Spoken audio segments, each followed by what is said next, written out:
Let's just welcome Tracy to the show. Hey, Tracy, how you doing? Oh, I'm doing all right. Thank you so much for having me back on, Freeman. I Oh, it's appreciate it. always a pleasure, and you are always a hit. So it is my sincere pleasure to have you on. Great. Yeah. This show is always actually, always gets a good response for me too. So I'm happy to be here. Fantastic. I hear that from, and I want the listeners to know, guys, and I tell you this often that my guests say this all the time. You are the best audience. So keep it up, keep going and checking out their products and checking out the things. That's why they're here and giving us their time. And, I only pick the best. So, you're going to like it. So get out and check out Genuflect. This is Tracy Twyman's new book. Now, let's just start with a few of these articles I have going on Twitter here because they all relate. They all relate. It's crazy, Tracy, how real your book is. And folks, once we get to now, let me just let you know I haven't finished the book, so there won't be any spoilers, but I am halfway through. And I'll tell you, I have pages and pages of notes just from those first couple hundred pages, let me tell you.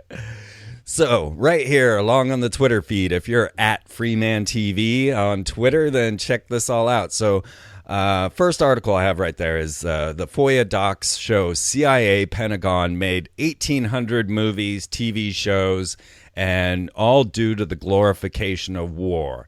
So I just wanted to throw that one in at the top just so that we understand that there is an agenda to control your mind through the mainstream media, including movies, television shows, and even, throw in video games and everything else to engineer us. Oh So, yeah. yeah, go ahead. Yeah. I Anything? mean, no, I was just, I'm not sure if there's a lot of stuff about that per se in the book, but it is something that I've been thinking about more and more lately and just talking to people that, I see in my daily lives, friends and family about it because it's becoming more and more depressing, really, for me as a, I don't know, consumer of these things, but also as a creative person who, might have at one time wished to make it, in Hollywood or in the TV industry or something. And I, early on, when I was in college, I realized that, I wasn't going to be able to do any of the things that interested me in the ways that I wanted to do them if I pursued a, career in TV or movies. And it was just because of the kind of backlash I got every time I tried to, how, when I did group projects with other people, they kind of didn't, I don't know, they didn't get what I was trying to do sometimes. And mainly also just, my interactions with people when I would be approached, because I started doing writing about esoteric stuff early on in my life. Like I was a teenager. I was already in college, but I was a teenager when I started doing publishing my own magazine called Dagobert's Revenge that was about secret societies and esoteric history and stuff. So sometimes I'd get approached by people wanting to have me on a TV show or something. And again, it was always like, well, you can't really, talk about anything interesting for a variety of reasons. Just the assumption that the public can't handle the truth, not only, that it might be too horrifying or something, but just the idea that they're too dumb, they're not interested in things like that. And, so I decided early on to go my own way because that was I just realized that's the only kind of thing that people are producing in Hollywood and in the mainstream entertainment industry as a whole. One of my frustrations was that, everyone wants you to create something that it fits in a category that's already been created. And in fact, when you're pitching an idea to someone, they like a producer or even an agent, they always want you to compare it to something popular that already exists, and because literally that's the only way they can get like a concrete idea of something. So, like everything has to be compared to something that's already popular. They like to think of themselves as trend setting when actually, for the most part, for their creative ideas that they use, they're following. They're like desperately trying to figure out what's popular these days and then trying to copy that somehow. By the time they copy it, it's already, the fad has already come and gone. But the one thing that they're doing, that's, I guess, that they're the leaders in, because it's a very derivative industry, as I'm describing. But the only thing that they're contributing on their own, I guess, is this kind of programming. So everything is, coming from the top down, from government, federal government, and like you're saying, yeah, CIA, the military specifically, Pentagon, military intelligence. And, the article you mentioned has all these long list of movies and things that have been 1,800 movies. So it's like, is it that the movie itself was from the beginning a Pentagon Commission thing, or did they just kind of go to the studios and say, hey, put this kind of stuff in a bunch of different movies, and so they kind of stuck it in things that they were already making? Right. Which do you think it is? The latter? We could see some of that when 9/11 happened and they had to yank so many movies and recreate some of the scenes, like Spider-Man. They had him between the Twin Towers and they had to do away with that. And a couple other movies they had to, pull off and rewrite. So we can see where sometimes they're just hitting things and they have to be remodeled, or other times, let's take Michael Bay and Transformers, since it's in the theaters now. And you can see clearly it's just military programming. Yeah. So, I mean, I think that that is, you can see the driving force, that kind of social engineering is it's the only, it's like the Pentagon is the customer, right? So this is what's making creative decisions here. And so, I always wonder, like, is the movie industry making money anymore? Is the music industry making money anymore? Is the porn industry making money anymore? Or are all of these things just being propped up from the top? Right. And they only exist to program you anymore. Yeah, to make you violent and to make you sort of have a messed up idea of sex. And it does seem to be all kind of geared towards stopping people from breeding and, making them go along with war and go along with the societal control that has become a part of always being at war now. Yeah. Well, let's keep moving along, because I got a lot of articles I want to bring to you, and I want to say, folks, that Tracy has really been keeping fiction real in Genuflect, and I love the way that you describe your methods of investigation in the beginning of the book, the library transfers, even bringing in the judge report. And what is Jstore? JSTOR?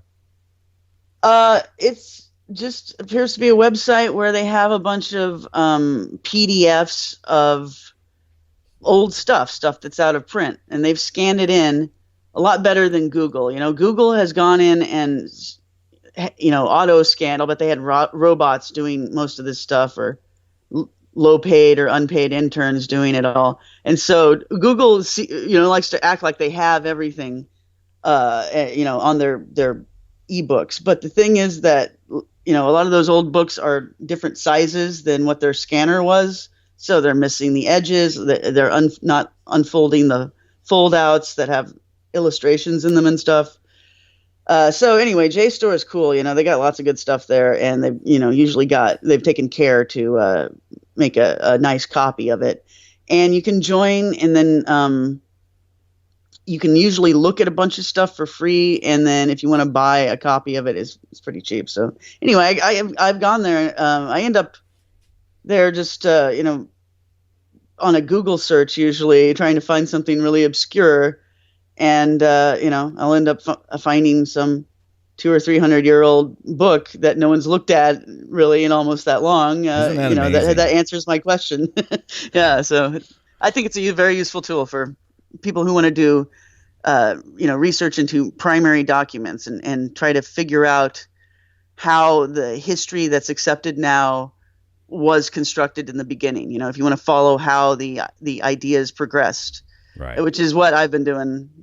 And I want to point out too, like if you're new to my work, if you don't know me at all, most of my books up until this recent one, all of them were nonfiction. So right. This is just I've finally decided to take the plunge and go ahead and write a story. And when I ended up doing it, it was actually a totally different experience than anything I've written before. Way harder, but also kind of magical in a way. I was able to do a lot of things I wouldn't otherwise be able to do. So. Yeah, I got to tell you, folks, you're probably going to need a dictionary. Now, I was personally impressed with myself as I read through your book because I knew what you were talking about. I was amazed with my own knowledge, even though I'm reading these stories of ritual castration. I knew most of the things you were talking about, like circumambulation. Of course, this is something I talk about often in Masonic ritual, which, of course, folks, if you don't have your dictionary next to you, circumambulation is circling the altar during the ritual. But something like aspergillium, yeah, I might have to look that one up and probably need Jstore. Well, you were talking about Google robots, and this headline was one of my favorites. Chinese scientists first to successfully use robots to clone pigs. Yeah, 2 surrogate pigs gave birth to 13 healthy cloned piglets using robots. The Institute of Robotics and Automatic Information Systems at the Tianjin Nankai University have managed to clone pigs using robots. Now, that one doesn't exactly fit right into your storyline, but let's throw in Vatican rocked. Police raid drug-fueled gay orgy at Cardinal's apartment. Did you read about this? Oh, I sure did. And yeah, that fits in exactly. The other headline does too, because actually there is, I guess, if you've only read halfway through, you don't know. Okay. And I'm not going to spoil it too much, but it goes right into that stuff about robots, AI, and the interface between man and machine. And in fact, the eternal question, what if it's all a simulation, man? What if we're in a fake world? What if robots made us? These questions are not separate at all from the other metaphysical questions that are addressed in the story. So, we're dealing with a ritual and a group of people doing sick and perverted sex magic rituals with the purpose of breaking open a hole between this world and a higher world, and with the known risk that could quite possibly destroy the world that we're in order to get into that higher world. Right. We're dealing with Gnosticism. We're dealing with, the idea that there's a demiurge, as the Gnostics called him. There's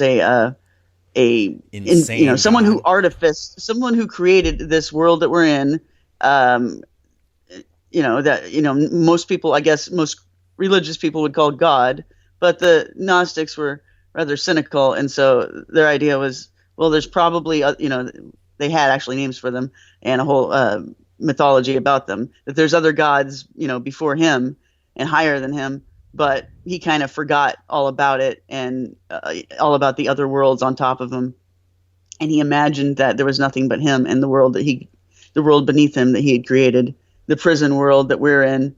And so we're all being used and abused by him and his archons, his minions, which are the planets, and which actually corresponds to the 7 classical planets of the ancients. So they only recognized 7 at the time, and that included the sun and the moon. So you had the sun and the moon and Saturn, Mercury, Mars, Venus, and what was the other one? Saturn, Mercury, Mars, Venus. What am I missing, Freeman? Saturn. No. Got that? Jupiter. Mercury, no. Mars. Let's see. Pluto. No, Mercury. No, they weren't known about Mercury. I don't know. I'm going from one end to the other. The ones that weren't discovered until recently. All the ones that all the ones except the ones that were discovered in the last couple hundred years. Right. Anyway, Sorry, I'm busy with the CNN gif of Trump, and it distracted me.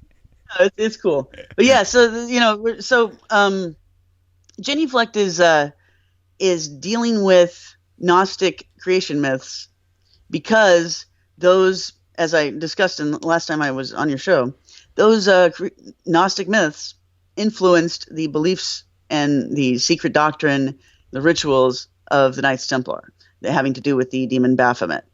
So in Genuflect, where I've got a character who's kind of like me, only maybe a more exciting version of me, and she's has a history very much like mine, where she's written books that are similar to mine. And so anyway, she's in London to do a lecture about her last book, and she ends up getting sucked into this conspiracy having to do with these relics related to the Knights Templar, which are real. But this is real, by the way. And as I discussed on last time I was on your show, there are some relics that have been alleged to be Templar relics. And the actual, truth about that, I guess, has not been determined as far as I'm concerned. Right. And the relics really had a lot to do with the way in which the imagery of Baphomet came to be developed, later. So these relics were written about, discovered in the early 1800s, and the writing about those relics had a lot to do with the way that Eliphas Levi, for instance, the occultist, decided to depict Baphomet, the demon Baphomet that the Templars worshipped, as being a human with a goat head. So anyway, let me throw in a couple of things there just so the folks know.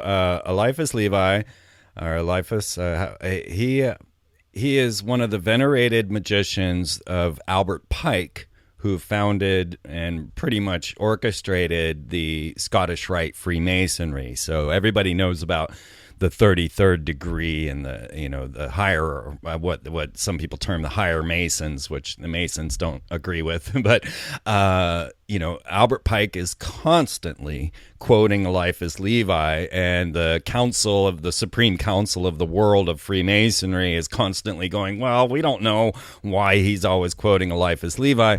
But then also Aleister Crowley swore that he was the reincarnation of Eliphas Levi. It's just so that the folks know how important this guy is. So let's tie this in with Vatican rocked police raid drug-fueled gay orgy at the Cardinal's apartment.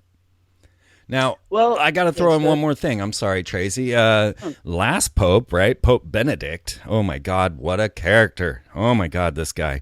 Pope Benedict, still hiding out inside of the Vatican walls for all of his nasty deeds, but he was investigating the Illuminati. He wanted to know more about the Illuminati, and then reported that he had found a 600-year-old misplaced document that exonerated the Knights Templars of all of these heinous things that they had said they had done. And he came forward and exonerated the Knights Templar, Pope Benedict did, and of course, the Knights Templar will then, give us back all of our property, right? If this isn't true. But, most evidence suggests that there were, gay, bloody rituals going on with the Knights Templar. So let's relate this with now Pope Francis and the police raid on the gay orgy. Well, so the police raid on the gay orgy is just the police showing up and I don't even really understand why. But they happen to show up at something that happens all the time. And I think it's becoming more and more obvious to people that that's what happens at the Catholic Church. It's a club for, it's a ritual magic club for gay men. And it always has been. And I know that's kind of harsh because I guess you could say a lot more about it, but it's definitely, I think, it's been homosexual from the beginning.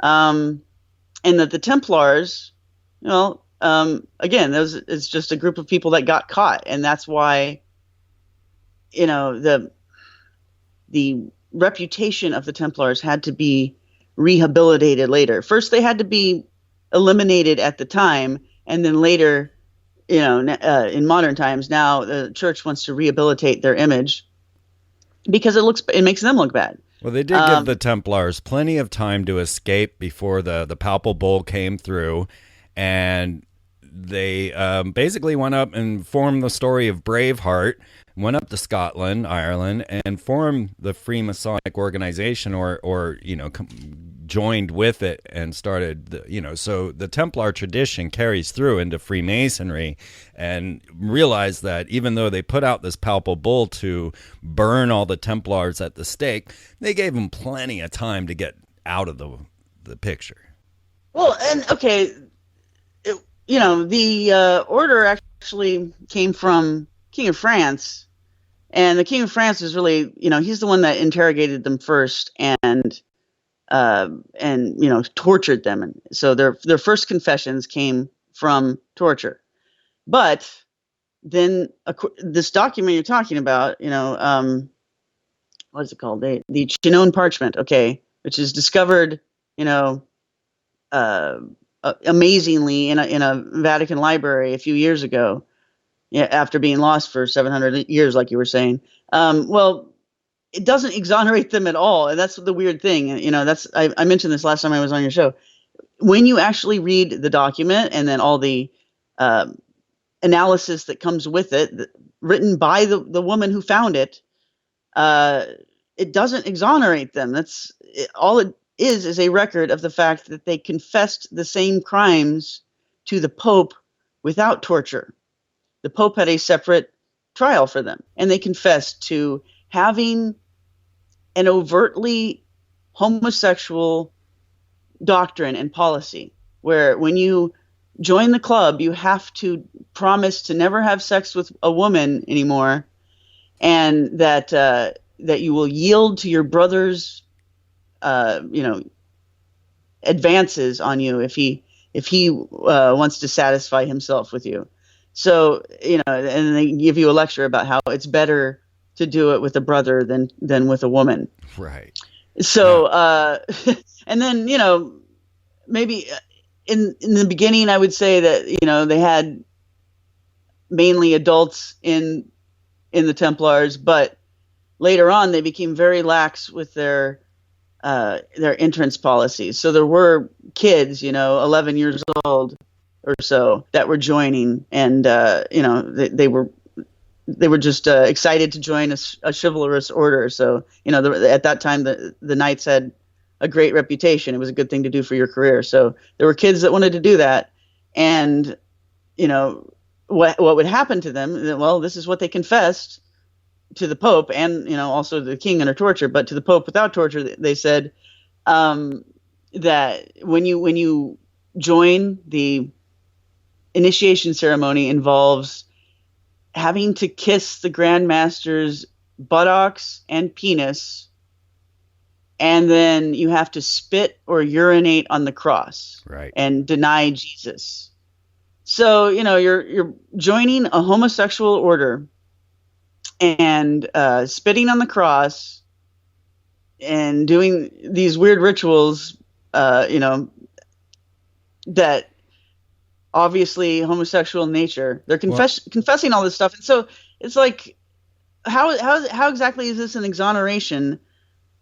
When this is exactly the sort of things they were charged with. Right. Yeah. How bizarre. Well, it wasn't exoneration. It wasn't. Here's what she was doing. She was playing with the words. Basically, the Pope gave them absolution at the end of their confession, like anyone would get if they made a confession to a priest. Right. So it doesn't mean that they weren't guilty of what they confessed, which it means the opposite. They did it, and they said so. And so, here's the weird thing, and this is noteworthy for anyone who's paying attention. The church deliberately put out this document that I think it's questionable whether it's even real.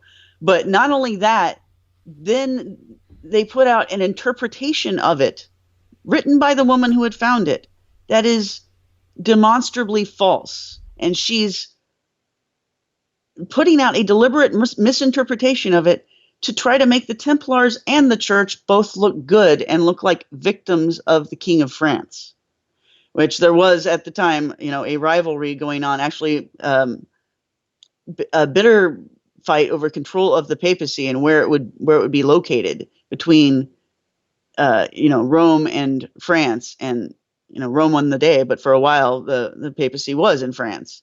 And the part of how they were fighting this war was to accuse each other of being witches and committing black masses and sacrificing babies to the devil and things like that. So I guess my point is just like the kings and the nobility and the church at that time, everybody was accusing everyone else of worshiping the devil, right, and doing homosexual rituals. Well, in Genuflect, you say the Templars are secret devotees of the Ophite Gnosticism, saying basically creation is a prison controlled by the power of illusion. Yeah. So look, this is the material that I came across that's been sort of it was very influential on the history of the Templars and Baphomet, but then it also kind of got ignored. And this happens with a lot of the primary documents that are used for history, as I've found. So there's this book called Mysterium Baphometis Revelatum. It's really an essay in that's part of a larger periodical that was put out at the time. It was published by an Orientalist society in Austria, and the author is Joseph von Hammer-Purgstall, who was an Orientalist. So in other words, he was a European who was an expert on the East and what we now call the Middle East. But anyway, so he put out this book or essay that was an analysis of all these artifacts he had found in Europe that he believed had been created by the Templars or had been used by them. And so, they came from properties that belonged to the Templars, or at least buildings that stood on the place where the Templars once had their buildings. And so some of them came from the buildings themselves, like they were bas reliefs and things on the walls. And then a lot of them were statues, bowls, and coffers and things like that. So he had all these line drawings of these artifacts that he found in all these various places throughout Europe, connected to the Templars. And the pattern that he saw here is that they were depicting strange sex rituals involving children and animals and homosexuality, and that they were consistent with what he knew already about the kinds of rituals that the Ophite Gnostics used to perform, and known artifacts of theirs that already existed. And this is true, actually. If you look at the pictures and you look at other Gnostic artifacts and descriptions of Gnostic rituals, I mean, this particular flavor of Gnosticism, the Ophites, they do look alike, and it does seem that that's what's being depicted here. To connect it to the other stuff that you mentioned, one of the major, I guess, the more popularly reproduced images from this book is a picture of what he called Cybele, and he also said this is the goddess Meat. Actually, that's what it's called. The figure is called Meat on a lot of these artifacts that he found, Mete. But he said that was based on Metis, this Greek goddess of wisdom, who was Zeus's original wife before the other wife, Hera. But anyway, so there's this image of a goddess, but she's got a beard. She's naked with breasts, but she's got a beard. And so Hammer-Purgstall said, this is Cybele, but it's also Meat. This is Baphomet. He said that the Templar idol that they were worshiping, the god they were worshiping, was this hermaphroditic version of Cybele, which, as I researched, I found out Cybele, this goddess from Rome, actually is a import from Phrygia or Anatolia that they brought over to Rome. But she was originally a hermaphrodite. The story goes that she was castrated and kicked out of heaven. So she lost her penis, and then she was just a woman after that. But anyway, so Cybele is a hermaphroditic goddess, but this is a detail that's kind of forgotten and rarely mentioned about Cybele herself. So you'll find our goddess Columbia and Lady Liberty often depicted with a Phrygian hat. Yeah, so I wouldn't doubt at all if that's a connection, making those goddesses kind of an image of Cybele. Because Cybele seems to be, as far as I can tell, like the main goddess of the ancient world. And I'm not saying that because I think that all the goddesses are all the same, or I'm trying, that there are females, so therefore they all are the same. It's just that when you look at the main figures in the pantheons of the major cultures of the ancient world, you find these female figures that are very similar in their biographies. Sure, like Isis, Ishtar, up to Minerva, and often very much the same symbolism, like an owl, or you can definitely clearly see the links between these, but only if you have the ancient depictions to follow this. And I wonder, Tracy, if you'd come across this story. Hobby Lobby billionaire ordered to return all the Middle Eastern artifacts that he illegally brought over. Had you heard about that? Well, I saw the headline. I haven't read the story, so I don't know the details of it. You're cutting out too, by the way. Yeah, I'm loading the article that you put up on the Sun Could Hit Us, and it is taking up all my bandwidth. I can't even get it to close now. But billionaire of Justice filed a civil complaint in a federal court demanding that Hobby Lobby forfeit thousands of Iraqi artifacts illegally smuggled into the country because the protection of cultural heritage is so special to Homeland Security. And so there is a $3 million fine and consent for the forfeiture of these. Now, we have ISIS out there, which also plays a large role in your book, destroying the Babylonian structures. And now we got billionaires from Hobby Lobby busy stealing them all. And this is clearly erasing this history for us. Yes. Yeah, I have all sorts of theories about why they're erasing history. I don't even know if I want to talk too much about it right now because it's like it's a little too crazy. But I guess I'll say a little bit. I mean, I wonder how I've wondered for a while now how much of history, and particularly the chronology of history, is wrong. And there's a lot to be there. Like there's so much has not been translated yet. So if they destroy it all before we can even see it, then go ahead. Well, the idea you were saying that there were only 2,000 years of history. Yes. Yeah, there's a guy named Anatoly Fomenko who has this theory. And he and a bunch of mathematician friends in Russia wrote 7 volumes of evidence that they believe most of history can be condensed to 2,000 years, and that it is essentially the same story being told over and over again with slightly different names. They're saying that scholars working for the church, really Jesuit scholars largely,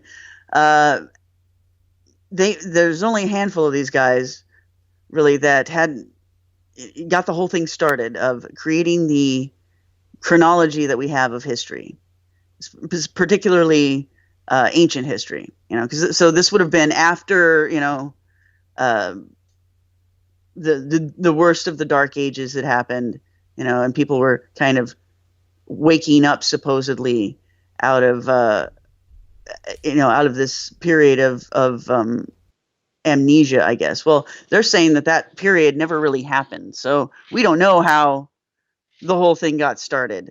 But if you were to believe these guys, Yeah, that everything we see as supposedly ancient history is just stories of things that happened in medieval times, but they've just changed it a little bit. And I know you would wonder, like, well, what about all of these artifacts? And supposedly they've been dated, and supposedly there's science behind the chronology of history. But the thing is that all that science, it goes on top of the graph of the chronology that was already created. So you can date things, and you can sort of try to figure out which layer is older than the other layer, for instance.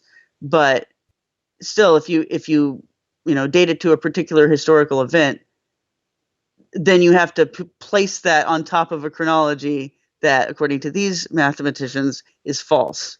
And so it's interesting. One of the aspects, or I guess one of the ways in which they found this pattern that led to them unraveling the hoax of history, is that a lot of pictures will show representations of the zodiac the way it was when the picture was made, but that representation doesn't match where things should have been at that time. So, you've got astrological evidence that the chronology is incorrect. Then you also have, they pointed out, a gap in the pattern, the normally flawless pattern of lunar eclipses as historically documented. So there was a period in time in which the pattern just wasn't holding. So anyway, I think all this stuff is, good evidence that maybe we're, I would compare it to the movie Dark City, really, because in that story, everyone kind of has an idea that there's some sort of shared history and they're in a society together, but they really haven't thought of it that deeply. And when they try to recall the details of, what they've learned, or what supposedly even their own personal history is, where they went to school and what they did as a child, then it all becomes foggy. Well, maybe we're not quite that bad off right here, but it's a similar situation where, it's quite possible that we as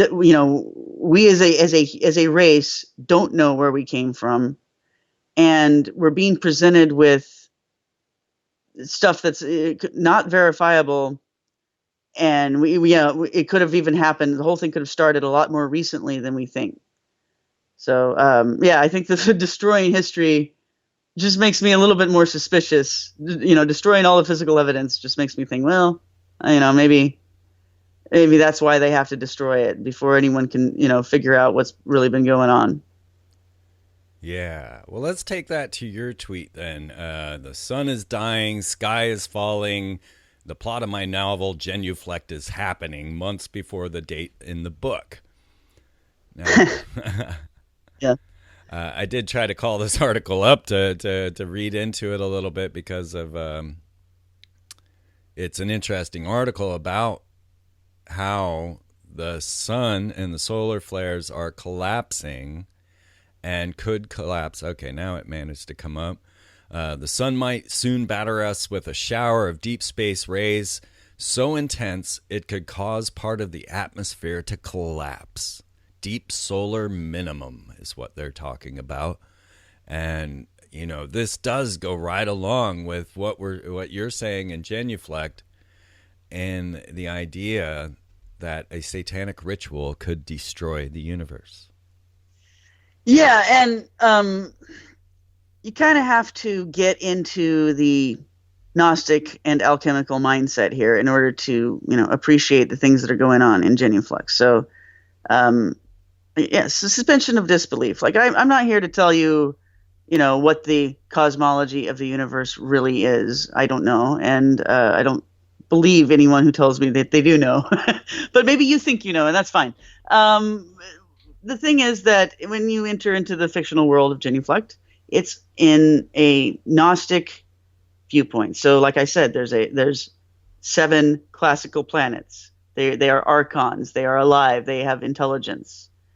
And other than that, beyond that, nothing else is known. So they're describing a world where you have layers of heavens, as they called them, on top, each one occupied and ruled over by one of those wandering stars, one of those planets. And the topmost one is Saturn, and then after that, beyond that, is the realm of the fixed stars, the realm of Uranus. So they're, obviously they're not talking about galaxies and any of that other kind of stuff. We're in a world where, they're kind of thinking of the outside of the box as the stars, the sky. That's the night sky. And so anyway, we're in this world, and every now and then, I guess every few thousand years, it seems, you have some kind of changing of the aeon. Well, they call it an aeon, change of the age, a new age. And it seems to be. Well, I guess I'm speculating. Maybe this is the language we use now, because the aeon that we're in is the aeon of the sun. So the language we use then for this change of the aeons, at least this is what we find in myths, is that each change is a new sun. Like the Aztecs would say this, for instance. They have a long mythology of supposedly, things that have been going on for tens of thousands of years, and each age is a new sun, and the old sun dies, and then there's a new sun. Well, similar things are being hinted at when you look at Greek mythology and when you look at alchemy and other metaphor systems being used in Western esoterica, Western occultism. So the idea of there being a new, a death of an old sun and then the rebirth of a new sun, it's because it's a old style universe where I guess the earth is the center of everything, and then there's you're enclosed inside these layers, boxes around you. Because of that, when the sun dies and gets replaced, that's a total universal changeover. That's like a death and rebirth of the whole universe.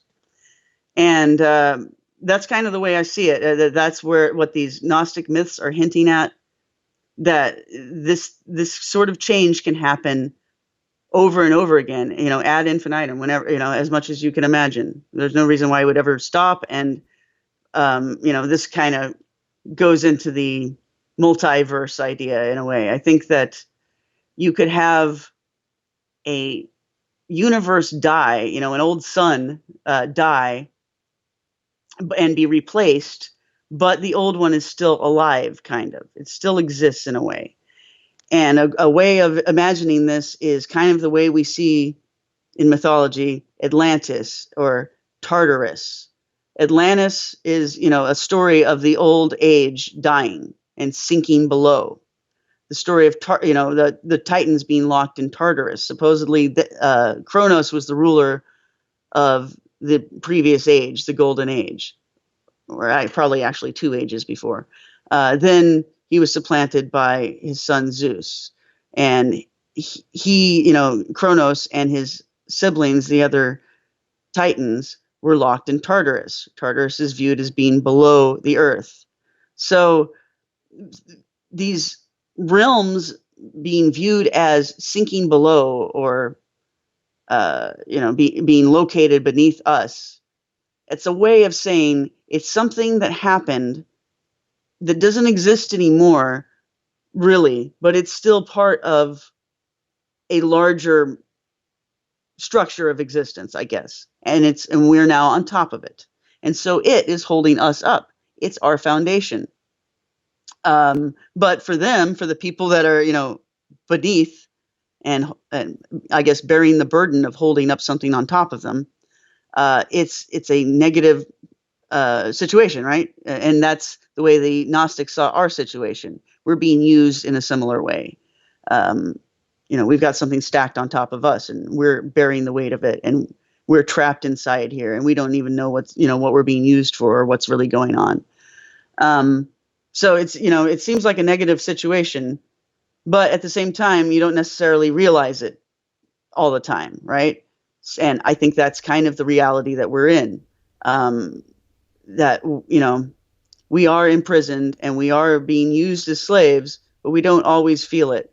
And we could even be cast down from where we are now and pushed down into a further and more, I guess, onerous realm of subjugation, and we wouldn't necessarily realize it as it was happening. You know, it would be kind of like what people talk about, the Mandela effect.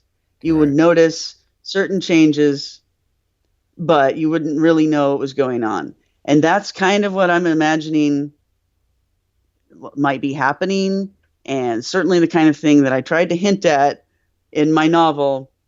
And I hope that you know, people reading it can kind of understand what I'm talking about. But I did leave it a little bit subtle, so we'll see. But yeah, basically, I'm saying someone from this world. And okay, the reason why I didn't just pull this out of my ass, right?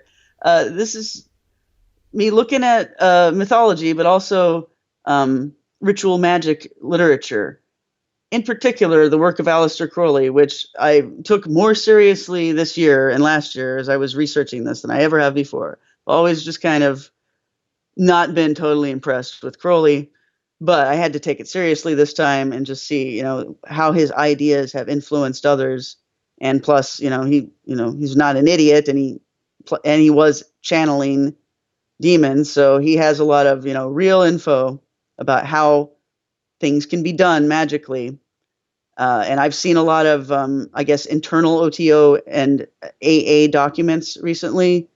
So I know a lot more than I used to know about the kinds of rituals he was engaging in and what he was really trying to do. And this is what he was trying to do. He was trying to break into another realm to be the god of it. And also, it's hard to tell if it's the same process, part of the same process, or two separate processes, but also creating his own universe that he would be the god of.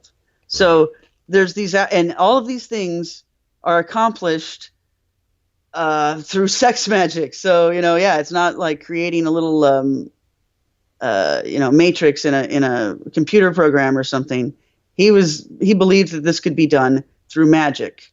So he and you have to really look at the subtle language sometimes of the stuff he wrote in order to see what he's saying. But once you see the pattern, it jumps right out at you. He's talking about creating homunculi, artificial humans, through weird sex magic processes, like impregnating a man in his ass with an egg that would somehow contain a humanoid but divine creature that would then be born and have the spirit of a god inside of it. And then you can sacrifice, torture, and do things to the god inside of the child, and it has an effect on the larger universe, if that makes any sense. Yeah, and let's realize that when we're talking about sex rituals, this is not pleasant, folks. This is the most debased sexual rituals that you could even come up with, right? Yeah, well, this is what I found as you so definitely humorous. Show in Genuflect. Let me just put that in there. No, yeah, I mean the Knights Templar rituals are more like Pizzagate than anything that Dan Brown hinted at when he was he had the Priory of Zion, which is supposedly some offshoot of Templars doing sex magic to invoke the force of the sacred feminine principle that's been ignored in modern religion. No, it has nothing to do with that. In fact, they hated women. Semen in the eye socket, as your book puts. Yes, and oh man, Crowley was talking about the anus is the eye of Horus, and kind of seemed to be talking about anally raping God. Okay, right. I mean, I'll just come out and say it, that if you could somehow get the spirit of God like the demiurge, as the Gnostics saw it, the spirit of the guy in charge of this realm that we're in, get him to come down into it and then into the body of a human, then you could rape that human anally and gain the power of the god by doing that, and also and subjugate him. And I mean, I could go on and on about some of the the hints that I found in addition to stuff Crowley wrote that indicates this is an idea that a lot of people have had before him and since him. There's a lot of it. We are, we are winding down on this first hour. My God, it went so fast, and I got a few more things I want to bring into this. So Bill Clinton, to go along with what you were saying, as far as the rituals, the sun, and everything else, the Y2K ceremony, which was my first real awakening to high-profile rituals in politics and military. And in the Y2K ritual, Bill Clinton says, "It is a rising sun, and our children are ready." Now, as I was reading through Genulect, and I discovered that a portion of the Thames that runs past Oxford is known as Isis, I found this very interesting because also in the Y2K ritual, they burnt the River Thames to the speed of the sun at this one particular portion. Now, I did not check to see if that was the portion that was Isis. Now, just to tie this in one more thing, since we're getting to the last of this show, and we're going to have to pick this up on the other side, August 21st, I am going to have a total solar eclipse over my house, and there's going to be a lot of people coming here to South Carolina and across the country to witness this. August 21st, America's first total solar eclipse since 1918, and it's going right over my head. Well, this made me think, of course, of the Heaven's Gate cult, and I had forgotten about the castration in that situation. So let's go from the idea that, we have high-profile rituals of the leader of the free world saying our children are ready, the sun is rising, we've got a solar eclipse coming right now, and we might have another Heaven's Gate situation with castration. Anything? Well, I came across the Heaven's Gate stuff. I guess I just wanted to look it up again because, it was about this, if you recall the news story, they thought that the Hale-Bopp comet was part of an opening of what their church was named after, a gate to heaven, some kind of portal they thought was going to open in the sky, and this comet was going to be a vehicle for them to get through it somehow. And they kind of took seriously what was it? St. Paul, I think, said about that. You can be a eunuch in heaven, and I don't know. Was that Jesus? I don't know. St. Paul said something similar. Anyway, the idea is there's something in the Bible about how you might that there's eunuchs in heaven, and so the Heaven's Gate people thought that in order to get through the gate to heaven and be able to get on board the Hale-Bopp comet and ride to this other realm, that they would have to be, the males would have to be castrated. So they all killed themselves in order to release their bodies into the other realm. Tennis shoes, yeah. And then, but the males all castrated themselves. So this is something that happened when I was a kid, but I decided to look it up again as I was writing this book, just because of the Heaven's Gate the portal in the sky idea. That's what I was looking at it for. Well, I found a very interesting detail, which is the date that it happened on. So the date corresponds to the date that I was having all of my events happen in my story. Anyway, it all takes place in the end of March next year, 2018, and the time period is supposed to be corresponding with the rituals to the goddess Cybele that they used to do in Rome. And these rites would always start off with a parade in which would-be priests of Cybele would publicly castrate themselves.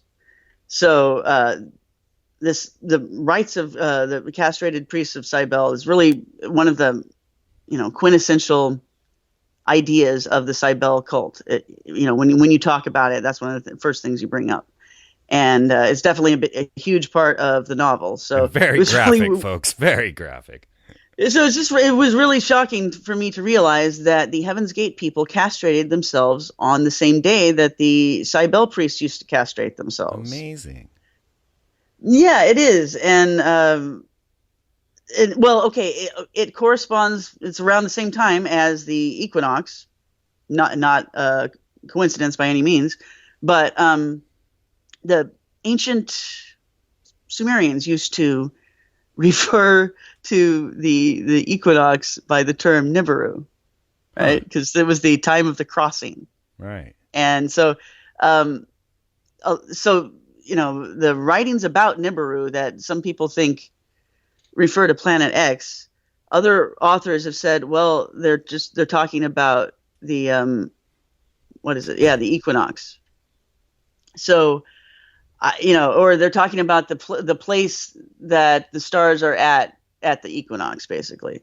So I'm not saying that it's one or the other, but it's just interesting that all these things kind of connect symbolically. And the date of the end of March, just a lot of things come together.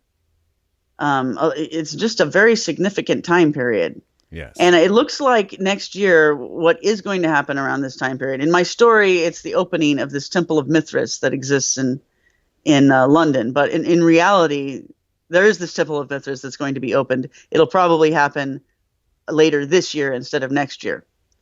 But what is going to happen around that time period, it looks like, is that they're going to erect this Arch of Baal that they've been putting in different cities in the world for the last couple of years. The one that's a recreation of the one that Isis destroyed. But it looks like they're going to put it up in Rome, I think, around that time. They always seem to do things with the arch around the times of the equinoxes. For the last few months or years that they've been doing it. So we're definitely going to have to follow along with that. Folks, just so you know, I did visit many of the places that Tracy covers in Genulect. And so I am going to include all my own photography in this article, at least as many as I can find that relate to this. And I'll also be posting those on my Instagram account and starting to show you secret places on Instagram account. So get over to freemantv.com and get to the article. If you're just listening on iTunes, YouTube, or all the other places you can listen to this show, which is many, get over to freemantv.com. Actually, click on the article because I will be including imagery of all of the things that she is discussing. This was one of the most exciting things for me reading your book, Tracy, was that I knew what you were talking about. And I was like, oh my God, I know about the London Stone. I have a picture of that. I went to the Templar. And folks, we're going to talk quite a bit more about the Templars in the next hour and the castration rituals and some of the weird positions that the Templars are depicted. And you will be able to see all of this again in the photographs. Now, one of my favorite quotes, Tracy, from your book is, "Some asshole had illegally uploaded my book." Hello. Tracy Twyman. Yes, hi. Hey, Daniel Ott here, the Edge Television Broadcast. Nice to hear from you. Thanks for having me on.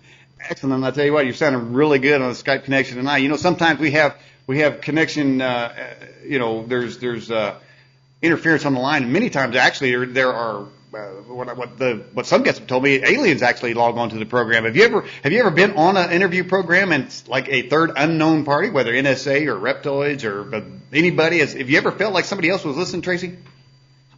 No.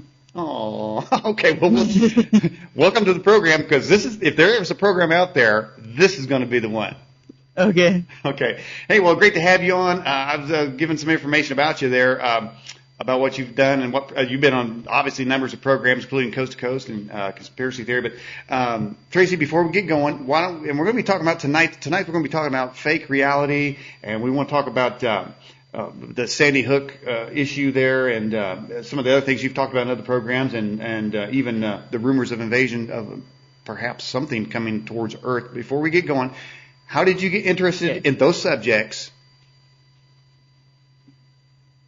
Fake reality? Yes. Mm-hmm. Okay. In particular. I mean, my interest in fake reality really goes back to, experiments with hallucinogenic drugs when I was a teenager. I mean, that's probably where it started, or even a little bit before then with some of the literature I was reading as a preteen, like Lovecraft and things like that. Mm-hmm.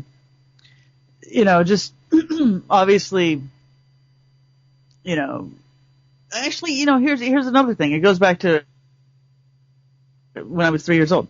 Because I remember being 3 years old. This is like one of my earliest memories, and thinking about movies and how it's, for whatever reason it occurred to me, what if I'm in a movie and someone else is watching me, and someone, this whole thing is scripted out, mm-hmm. and there's an actor playing me, and I just don't realize that I'm just a character. Mm. It was a strange thought for a 3-year-old to have, I think, but I don't know, maybe we all think it early on in our lives, and I kind of revisited it later on, and definitely with some of those acid trips and mushroom trips I had as a teenager, kept getting the feeling basically that there was a fake reality and another type of reality beyond it that you could at least sort of tap into with the use of these substances. Mm-hmm. And even as recently as a few years ago, had another experience like that. One of the things I realized was the meaning of Yellow Submarine. Like, mm-hmm. I mean, I'm sure it probably seems obvious to a lot of other people, but I had never really thought about it until this moment when I sort of was thinking about the lyrics to the song, and of course the way the subject is depicted in the movie, where they're on this ship that's kind of like an interstellar and interdimensional, intertime vessel traveling throughout the universe. And I realized that the song, is saying we are all in a yellow submarine. In other words, like we're in some sort of container where there's a reality outside of it that we are, it's a vehicle that we're traveling through the other broader reality using this vehicle. And inside of this vehicle is a fake reality, I would say, that we're trapped in, and we're all here, all of our friends are here. And that's what that song is about, I think. And I think that's kind of what that movie is about. So, obviously there have been some films about this idea, like The Matrix and Dark City. And, books about it before then. A lot of people have thought about this sort of subject. And, I kind of still can't shake the feeling that it's real, especially it seems to be alluded to in some of the earliest myths about humanity and the genesis of humanity. So that's really where I got the whole interest in the subject and the idea that it's more than just a fantasy. Okay, when you were making those very descriptive scenarios there, the Truman Show popped into my mind. Do you have any correlation to that? What you've considered as far as you said maybe being watched or perhaps being in a movie and maybe it's not even yourself. I mean, you've seen the Truman Show or no? Have you seen it? I haven't actually seen the film, but I kind of know what it's about. Yeah. And yeah, that is actually the kind of idea that I had when I was 3. That's exactly what was happening to me. Okay. And in a way, something similar could be happening because we don't know what the nature is of the reality on the other side, and whether we are, when you're in a paranoid mood about it, you kind of feel like you're maybe an unwitting victim or a pawn. Or that you don't even really have any. Well, how would you know? And that's interesting, Tracy. When you talk about alluding to the Matrix, the people in the Matrix did not know that their life was illusionary. Right. And frankly, the real world was a dirty, grimy, fearful place. And I mean, if you juxtapose those two realities, you could see why somebody would want to maybe perhaps stay. In sort of a programmed life. But even that programmed life, if you recall, Agent Smith was telling Morpheus that as they were growing the humans to power up the system, use them as batteries, they created a perfect world, but he said they lost whole crops of humans because they failed under this perfect world scenario. And it wasn't until they introduced problems and hurt and different things like that the human population began to flourish. So is it that then perhaps, and I think everybody in watching the program could say, well, I've heard things in my life, but maybe we could say the truth of that matter is the pain of some of the things in our lives are actually helping us grow and become actually more empowered than, say, if we wanted, because we all really try to create that perfect world ourselves, do we not? But even if we did, can we assume we wouldn't be happy as we think? Well, there definitely seems to be an aspect of this reality that we're in, where we're on some sort of adventure. Yes, it's supposed to have ups and downs and challenges and things like that. Mm-hmm. So it's very, I think, comparable to a video game in some ways. Where you have some sort of free will, your character does, but you're acting within a system that has been predetermined about how it's going to react to what you do, and the situations that it's going to present to you. Mm-hmm. And then the question is, are you real at all? Or are you just a character within the video game? Or do you have some sort of higher intelligence operating outside? In other words, do you have some control over this yourself? Mm-hmm. Is there a real you on the outside just sort of projecting its consciousness into this avatar? Mm.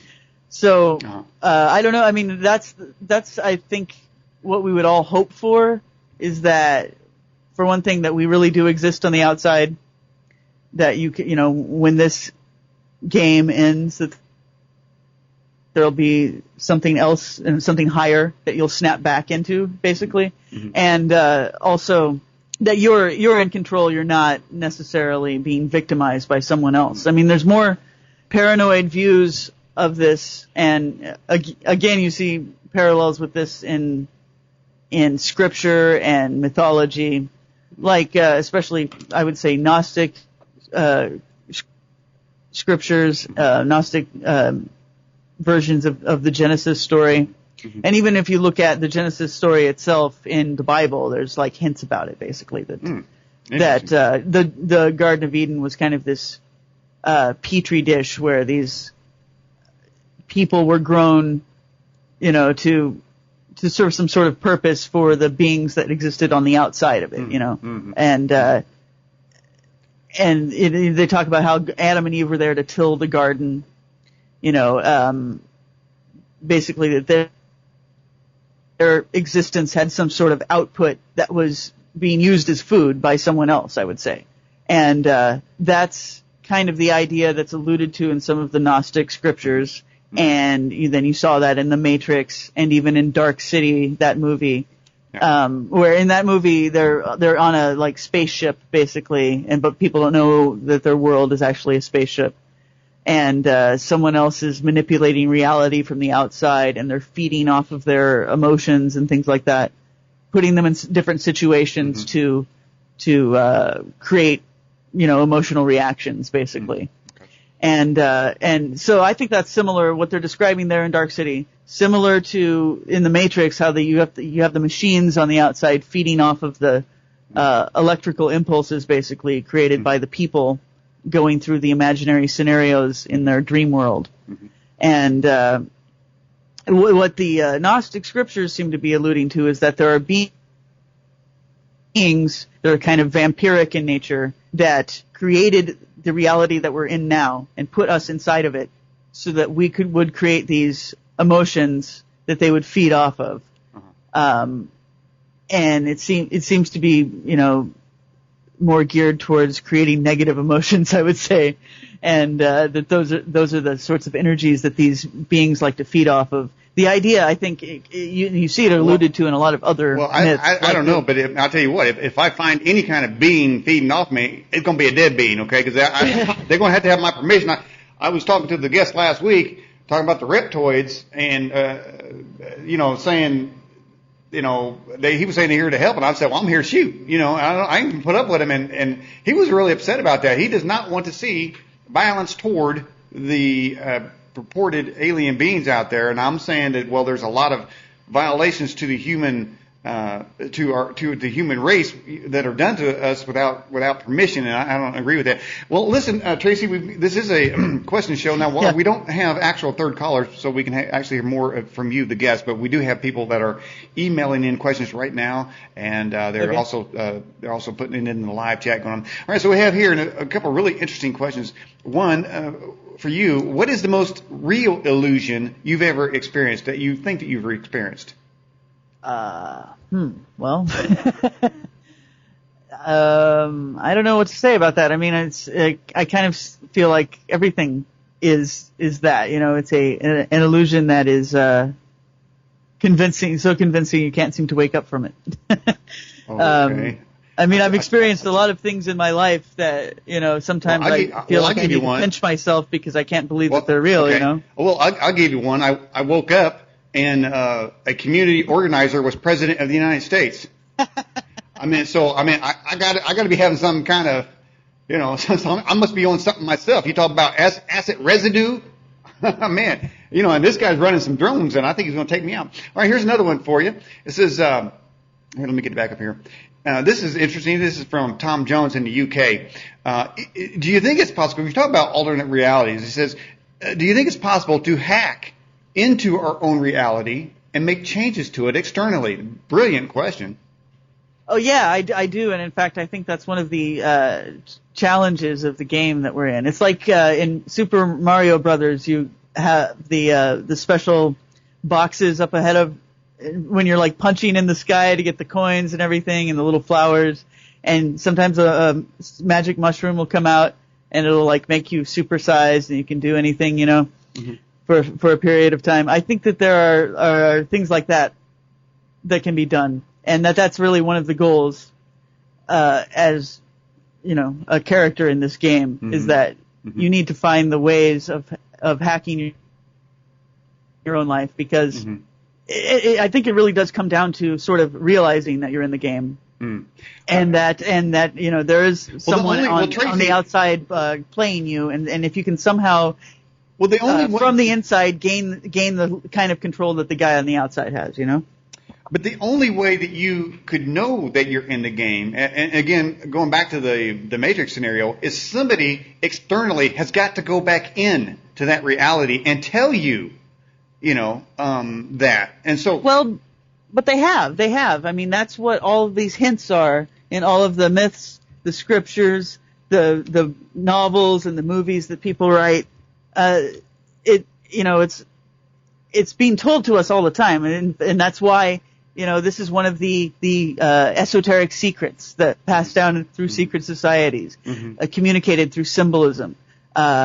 This is we're being told this all of the time, and also we're being told how to hack the reality. And it's just it's for the initiated, or it's for people who choose to follow the path and try to figure it out. Now, see, now they can actually. Yeah, I see what you're saying. But what you're saying is like groups like, say, the Bohemian Grove or the Illuminati or other super secret groups. Perhaps it is that they have already found those secrets, and that's what the whole purpose of them being secret is, that they have that information. But that goes all the way back to the founding of this country, where even George Mason was a Grand Master Mason, and so and then of course if you look at Benjamin Franklin, this guy he was a freak, man. I mean, he was going to the Hellfire Club, which is of course it's a sex and drug type of thing. You wouldn't even think of it. Old Ben with the flying the kite would be going to a nudie bar back in, but they were involved in those secret societies, and so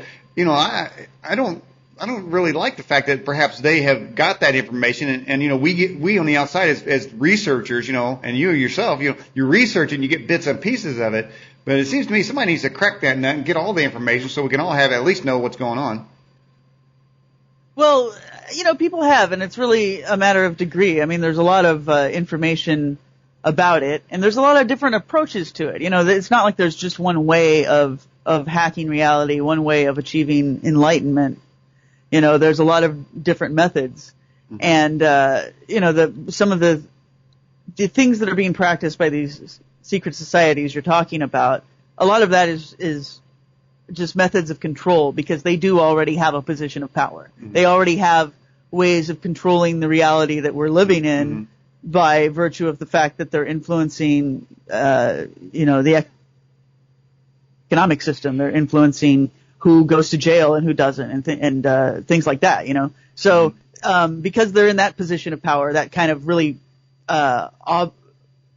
external, obvious, physical, nuts and bolts type of physical control that they have to use all of these kind of manipulation methods, like getting their members involved in compromising situations, which is what most of those sex orgies and things like that are about. It's really about blackmailing their membership. Which is what some people have speculated that John Roberts, the Chief Justice, when he single-handedly got Obamacare passed, but there has been speculation widely on the internet that they had the goods on him because, for one, he wasn't making any kind of sense in his constitutional evaluation of it, and it just seems that is one of the things. It is almost as if the government or the system let everybody know. We know what your internet searches are. We know who you're talking to. We saw what you said in the chat channels, and all the other places you've been to. And so, hey, if you want to resist the system, we've got it. And so, you can literally see people switch sides, which doesn't make any kind of logical sense about of where they're trying to move things to. All right, here's another question for you. It says, here, let me get back up here. Okay, so it says, just a plain, simple question, do you believe in the existence of God? Oh, yeah, for sure. Mm-hmm. Okay. Always have, so. Okay, all right, so you mentioned perhaps a representation of the Garden of Eden. What is the connection of the Garden of Eden? What is the illusionary view there? How are you saying that's part of this fake reality type of system going on? I'm saying that that's the story of how this particular version of it was started, and perhaps it's that's the way it always starts.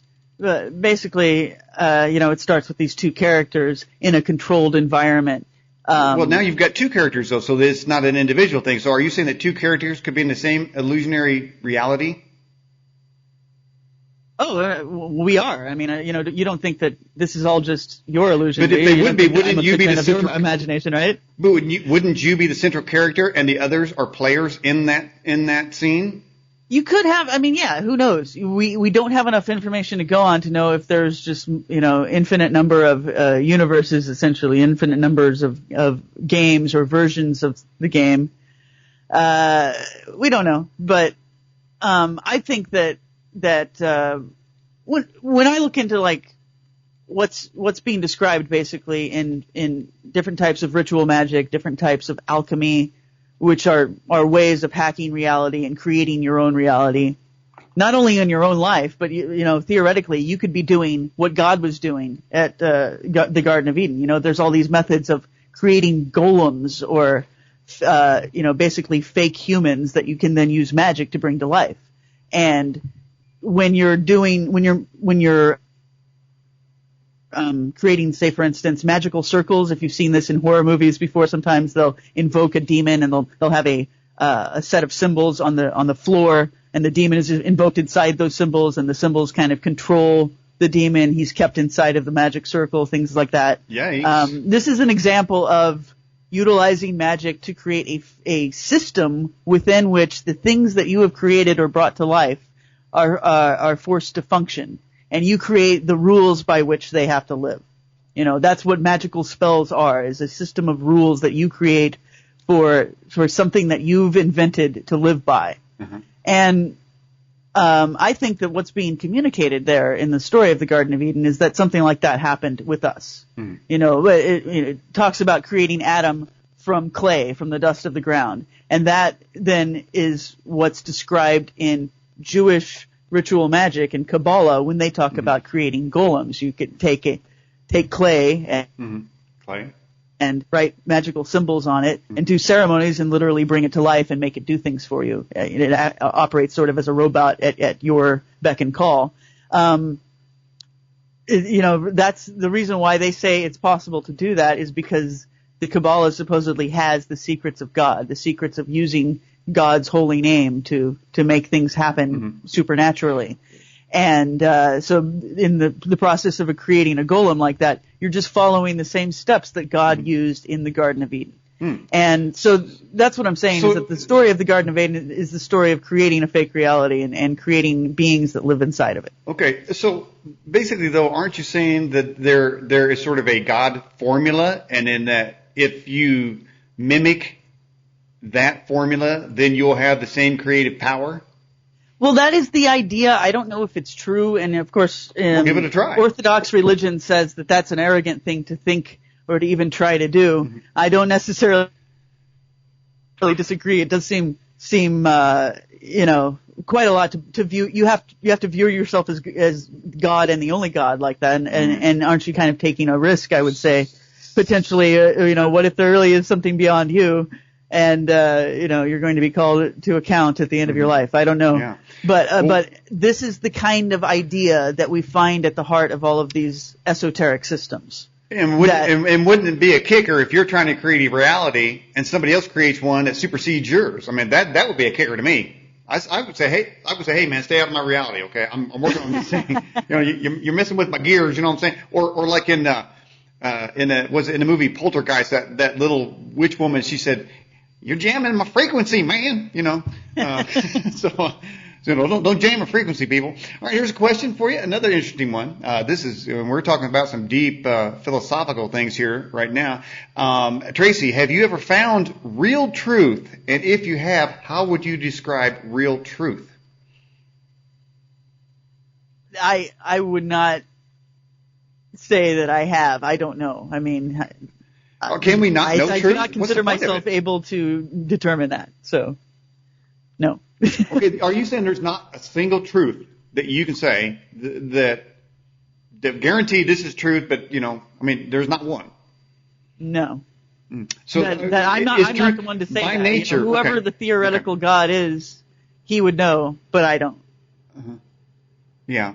And isn't it interesting? I mean, you mentioned several books. You mentioned Scripture, and I think you mentioned the Gnostics and different things. And so I'm sure there's some other books, and Hindu mysticism. I mean, there lots of books have been written. But isn't it interesting that in the Scripture, I don't know that in any other book, and I haven't researched all the world's religious books, but in the Bible, it seems, I'm pretty sure there's only one person that makes the claim that they are the truth. Jesus said, "I am the truth." Now, I don't know that Muhammad said that, or whoever, Ching Pao, or whoever, whatever. That is, isn't it interesting that he claimed to be the truth? So he puts truth in as a person. Well, yeah, and that goes along with saying that he is the Word as well, and the way, and the life. And that he's a personification of God. That has a singularity and a finality to it, though. He said there's no bargaining with that. I am, and even God said to Moses, he said, "I am." Period. I mean, that to me, that's like there's no debating, there's no other God, no need for searching. Over, case closed. I am everything. I mean, whatever word I want to reach there. He is everything combined into one single element, which contains everything, and which includes infinity, which is a concept that our carnal minds cannot conceive. That right there. So, is anybody else making that claim that you've read or heard? Well, look, now, I mean, yeah, in that, okay, there's like a Gnostic way of looking at it. The Gnostics basically had this view that the reality that we're in is sort of a prison created by a false and evil-minded God. And their view is that was the God of the Bible. That Jehovah thinks that he is God and tries to convince everyone that he's God, but in reality there's another God beyond him. There's something bigger and more broad, and that, our goal as prisoners in this reality is to somehow break out beyond that. And the Gnostic Christians then viewed Jesus as actually being sent by the gods on the outside to save the people that are trapped here. And so I don't know. I mean, that's That's just another way of categorizing things, another way of looking at it, equally as unprovable. If Tracy, if things are written down, you mentioned earlier, you use it as a script, then wouldn't you have to go back and alter that script to make future events happen? Well, that's one type of magic. That's one way of altering reality for sure. I mean, yeah, once you get into the mindset that you can alter reality, there's no reason to think that retro-causality is not possible as well. Okay, well then you seem to be going pre-time and post-time. Well, we talked about the Garden of Eden. One of the interesting things is that really the Garden of Eden story is not told chronologically. And you think it is, but in fact, what's happening in Genesis is that the same story is being told repeatedly, in each time slightly different. And it even goes so far as to they actually have two creations of mankind. The first one in which it's described basically as almost a hermaphroditic being. They're created at the same time. There's no creating of Eve from out of his rib. They're like one being. And the way that the Kabbalah deals with this is to say, yes, there was Adam Kadmon in the beginning. This was the primordial man, and he contained everything within him, everything of creation. And then there was a second creation. And it's wrong to think of it as in chronological time. It just there was another creation, and this creation involved the splitting apart of those things. Mm-hmm. And It's rather complex. In fact, I have lots of material on my website about this and stuff in my books about it. I've been working on trying to figure out Genesis my whole career, but it's like basically the same story is told repeatedly. It even goes into the Tower of Babel story is really the same story of Genesis told again. The story of the flood is really the same story of the creation told all over again. And I can explain that, I suppose, later on. Mm-hmm. All right, here's a question for you. It says, if we are in the Matrix, it is already written, hence somebody else could see the future using magic. Yes. Well, so the future, again, I think time is one of the most illusory things of this reality. And what's going on in the future is kind of, you can see it if once you get outside of these 4 dimensions, time is part of the 3-dimensional space. When you get up outside of that, you can see where events are leading. You get a broader perspective. And yes, I do think that's possible. Mm-hmm. Okay. Awesome. And I tell you what, I really appreciate some of our questions coming in. People are really thinking about this, and you are causing our conversation. I'm sure if people need to pay direct attention to it, they're going to miss some of these deep things we're talking about, because you just can't talk about them in most programs with a lot of people. Here it goes. It says, does the programmed reality then allow for time traveling?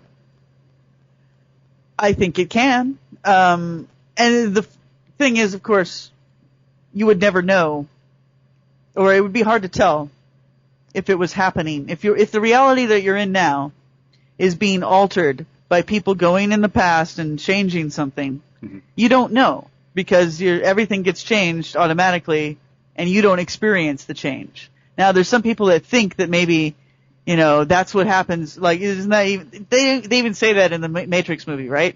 That's what happens when you get deja vu, something. Right. You're right. That's like the residual image of a pre-life. Yeah, so I think maybe they're right. I don't know. Sometimes I get the feeling mm-hmm. like I remember things mm-hmm. happening before, or that I remember them happening differently even.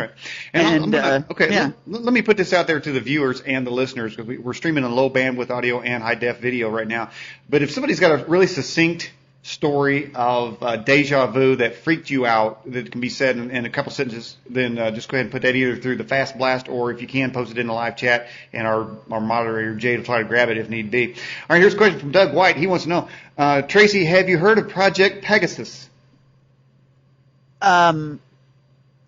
Yeah, but I don't even recall what it is right now. So you'd have to remind me. Only thing I know about Pegasus is it's like a flying white horse that you want to ride. And being a cowboy, Right. When you're a cowboy like me, you're looking for some good horses, okay? And and so and I tell you what, I got jabbed one time by a unicorn. So don't try to ride them. That's a cowboy's tip for you, okay? They don't like to be rid, man. Talk about these alternative realities. Do you think that these are what some of our guests call thin places, that these realities are merging, and then you have these beings from other dimensions, such as reptoids or fairies or gremlins or demons? Are they crossing over into our reality, and it really is just these they're fabricating their own reality, and they're just coinciding or banging into ours, and they are here for a time and then they go right back? Well, I think that there are all sorts of interconnections between planes of reality or different universes. And that, in fact, we were talking about Kabbalah. That's what the tree of life in the Kabbalah is about. If anyone's ever seen it, it's like a graph that has these different spheres on it, and they're all connected between different paths. Mm-hmm. And it's a graph of, the totality of the universe and all of the little universes within it. And basically the idea is, that there are these connections between the different realities, and there are beings that travel between them, energies that travel between them, and that's all part of the structure or architecture of reality too, of the super reality. Okay. So I totally think that is going on, and in fact, so many of the myths of the ancient world are really about that. Mm-hmm. And in fact, if you look at novels and movies too, you'll find that basically the primordial story, the monomyth that Joseph Campbell would talk about, is about portaling, traveling through a portal from our reality to a different reality, or more often than not, a higher reality where the father and mother or the king or the queen live, which is basically where God lives, and you have to go over there mm-hmm. and reconcile something mm-hmm. in order to fix the reality that you live on here, and then you travel. Okay. When you look at travel back. When you look at molecules, what do you think holds those molecules in place? Strong and weak nuclear forces. Yeah. We're going deep, Tracy. Different energies here. I mean, I think that to a certain extent some of that's been isolated by physics, but then there's a mysterious element that no one's ever been able to identify, and I think that in a way that's what the alchemists would talk about. Mm-hmm.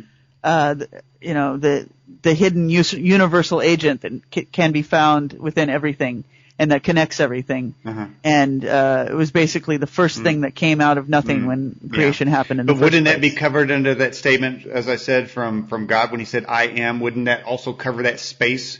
So therefore, that God is everything? Yes. Yes, in alchemy they refer to it as the one thing. So, but in alchemy though, it seems to me alchemy is an ancient view of things, because it goes like say like in the book of Revelation where it says John saw into the future and he saw these sort of insect-like creatures that roared like lions and they had stingers in their tails, basically describing jet aircraft with missiles, but he struggled to describe that future. So it seems to me alchemy is their reach to try to describe what our technology says is there. They didn't know about the space between molecules. They were more sort of a baser, looking for things at a more basic aspect of things. So they couldn't comprehend that there would be a space in there. So they weren't even at that level. So alchemy seems to be not even applicable on the grander things of the universal reality, what's holding everything together. I think it is, and I think that the architects of the reality that we're in now, in terms of on this earth, who's the people that are in control of things, mm-hmm. They are very well versed in alchemy, and in fact, that's what the 30th, 31st, and 32nd degrees of Scottish Rite Freemasonry are basically all about alchemy. And what I mean by alchemy is ritual magic, ways of transforming the reality that we live in using supernatural means. But didn't alchemy basically start from a chemical analysis trying to create gold from basic chemicals? Well, that was one of the things that they were doing. I mean, no, it really is what the name implies. The al, this comes from Arabic, but the al still kind of meant the same thing that all means in English. You find this same syllable in all sorts of ancient languages. It means everything. It means the one thing. It means God, and it's the science or the chemistry of understanding everything and how everything interacts. Mm-hmm. And so I think alchemy means something much broader than just the attempt to manipulate the molecules. But okay, but then though, if you did understand everything, then you would know truth. So you're saying that nobody has ever reached that level of understanding. I'm saying that I haven't. I mean, is anybody have? And then you never really do know. You never really do know if there's something beyond what you know. You just reach a level of mastery where you're able to change things. Mm-hmm. But you don't really know. You never really know why. You never know that there might not be something else controlling things beyond you. Unless there is a central, unchangeable reality that cannot be altered at all. That it would be the same from the beginning of time to the end of time. Wouldn't that be the inevitable outcome? I mean, you could talk about the Big Bang, but then you have to say, well, what was before the Big Bang and where did the particles come from the Big Bang? So doesn't that eventually lead you into an immortal being? It does, yes. That's why I said I believe in it. Then that makes that true. In a way, it's then like that makes the immortal being no matter the how many finality. times you change reality, no matter what you do to circumvent nature, it could be that God had that intended all along, and every single change to the reality, every single new version of reality is something that He planned all along. Mm-hmm. Okay, I saw an awesome question. Hopefully this won't. Oh, okay, here it is. Jade captured it for me. Now let's get to this question. This is from an avatar name, just a viewer name curious. It says, in Genesis, is there a difference between God who speaks things into existence, say, let there be light, and the God in chapter 2 who physically creates man out of physical things and physical plants, a garden? That's an interesting perspective. I know that there are different names for God, just in the book of Genesis, several of them. And to me, it seemed like they might actually be describing different beings or different aspects of God. And then there's these strange things that happen in the very beginning when Adam has fallen, he's eaten the fruit, and God talks to himself or talks to multiple gods, and they say, let us make sure that Adam doesn't then stretch forth his hand and also eat from the tree of life, because then he'll be able to live forever and nothing will be restrained from him. He'll be like us. He'll be as gods. Yeah. And that's what it says in Genesis. Mm-hmm. So Genesis is all about mankind trying to obtain this power, and God or the gods trying to prevent him from fully achieving it. Okay.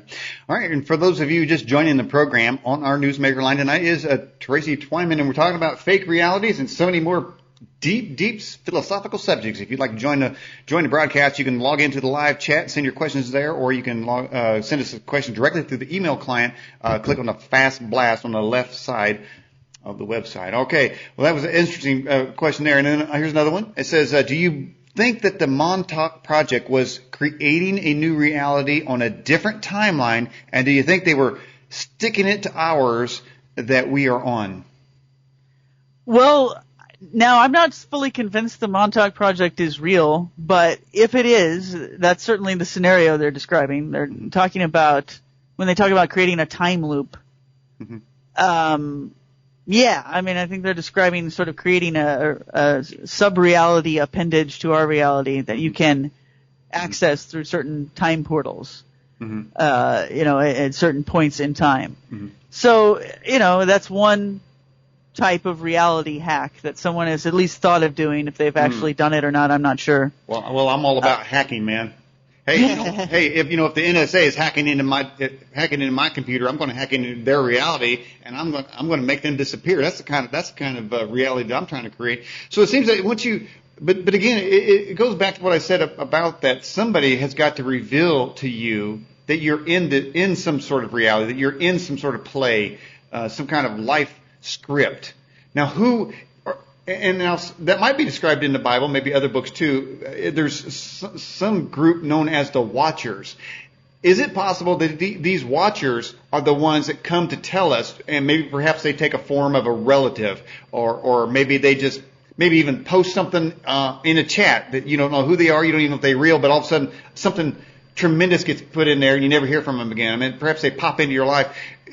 Doesn't somebody got to come in to your reality to let you know you're in that?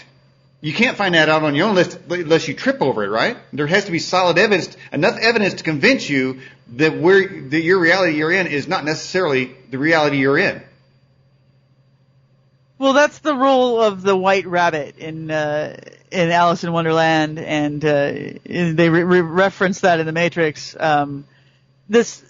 You see this in all the different myths that pertain to what I'm talking about. This idea of reality hacking and portaling or traveling outside of your own reality to see a broader perspective from the other side. Mm-hmm. That there's always early on in the story.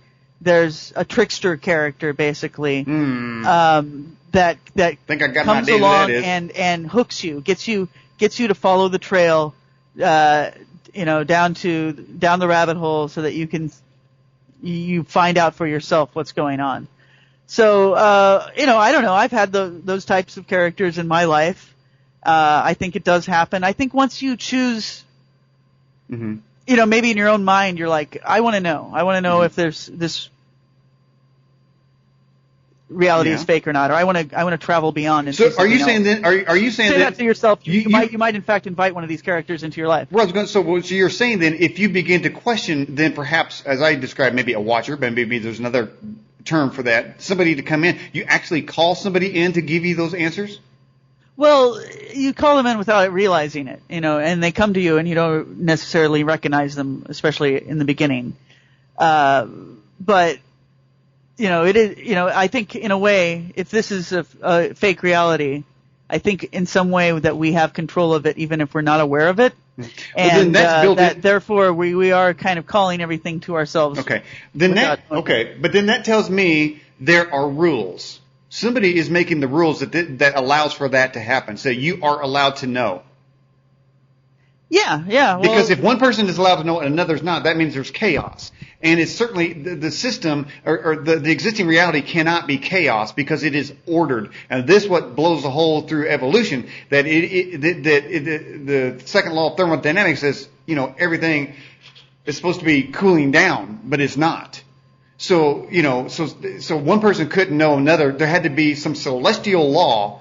And this goes on to what we talk about when aliens have a law, whether or not they can interfere in the affairs of men without, violating some universal group's law. But doesn't that mean, though, there has to be a law? That means there has to be a writer to that. Well, presumably that's the case. I mean, we are living in some kind of system. That system is made up of rules. So, right. There has to be a rule writer. And in fact, it's interesting you just said that because in the Matrix they use that very terminology. They say there are rules. But that means there's a writer. Somebody is writing those rules. Who is it? Well, it could be one being. It could be a multitude of beings. I think that it's us. In a way, that then you would have to create yourself. Was written ahead of time. But then then you'd have to create yourself. Yes, that's the idea that you probably did. That you were on the outside, the real you created a fake you to play, and and that's you are the fake you right now. You're playing the game, mm-hmm. And part of what results from playing the game is the changing of reality according to, yes, rules that were set up ahead of time, but also whatever you choose. There's an element of free will here. There's an element where you're choosing things and bringing them about. So I think that on the one hand, you probably had something to do with it in the beginning, creating the rules, and then now that you're in the game playing it, mm-hmm. You're still creating it, and you're creating it in ways than besides just what the conscious decisions you're making. You're also influencing it with your unconscious and subconscious thoughts as well. Okay. I'll tell you what, Tracy, we're right at the top of the hour. We usually take a 5-minute break here, but before we do, I've got your website in my background, so why don't you tell the people about your website and what they can find there? Sure. TracyRTwyman.com, TracyRTwyman. That is my website. You've got free articles and then access to all of my books and interviews that I've done and things like that. Okay. All right. Just stay on. Okay. I would recommend, if you're interested in this topic, I would say check out The Merovingian Mythos. It's one of my best books. Okay. And they can find that through your website? Yeah, you can find it on my website. You can find it on Amazon, and it's very easy to find. If you know the word, if you're into the Matrix, you remember there was a character called the Merovingian. Yeah. That's a French royal bloodline. They talk about it in the Da Vinci Code too. Anyway, the book is called The Merovingian Mythos, which is MYTHOS, like the word myth with OS on the end. Okay. Okay, and if you just make yourself a note there, I want to bring that up in the next hour, and we also want to talk about the realities of a fake hook. That's a good one. A Sandy Hook, and I'm gonna put that out there. And then so we're gonna talk about some reptoids too. So just stay on the line, Tracy. We'll be right back with you. Okay. Well, Tracy, welcome back to the program. And in this hour, let's talk about because we're talking about realities, how they exist, how they might exist, how we can manipulate them. And a lot of people say that events, they call them false flag events, or they're made up events, or just complete fake events. And Sandy Hook is always mentioned in that category. What do you think about Sandy Hook? You know, I don't know. I mean, these things used to mean a lot more to me before, when the internet was in its infancy, I would say. Now it's so easy for someone to start a rumor, and then another website mentions it, and another website mentions it, and before you know it, there's a whole bunch of sources supposedly for something that someone just scratching the surface could look at and think, oh, this is real because there's so many sources. But I didn't really find anything that compelling or convincing when I looked at this.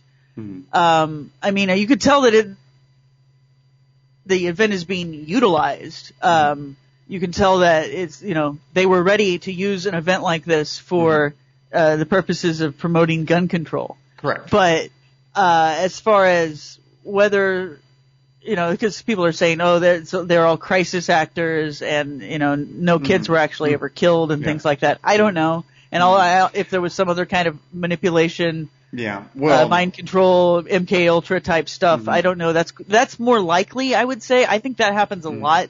I think that the shooter and the event is a lot of times orchestrated ahead of time, and that the shooter is usually some person who's been under psychiatric care, and it has the hallmarks of someone trying to manipulate them. Right, and I noticed the killer characters always seem to have that crazy look in their eye. Yeah. But you know what? You mentioned the McNugget lady. I mean, it's becoming more and more common to see that crazy. Yeah, you look in someone's eyes. And, so something I've worked with people like this. Go ahead.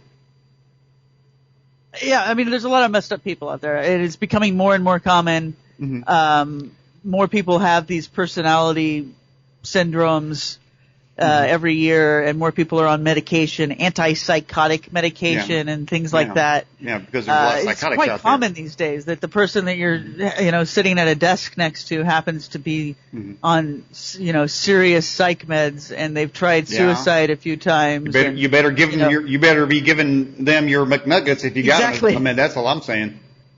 You know what I'm saying? So you better get off them, man. Okay, but here on the thing is Sandy Hook, though. Like a lot of these type of events, there are enough questions in there, legitimate questions from various sources. For instance, the gun that they said was supposedly used, the weapon was literally seen from a helicopter being taken out of a trunk later that day, and there are so many anomalies around that maybe they. fuel these sort of speculative evaluations of these scenes? Because go ahead.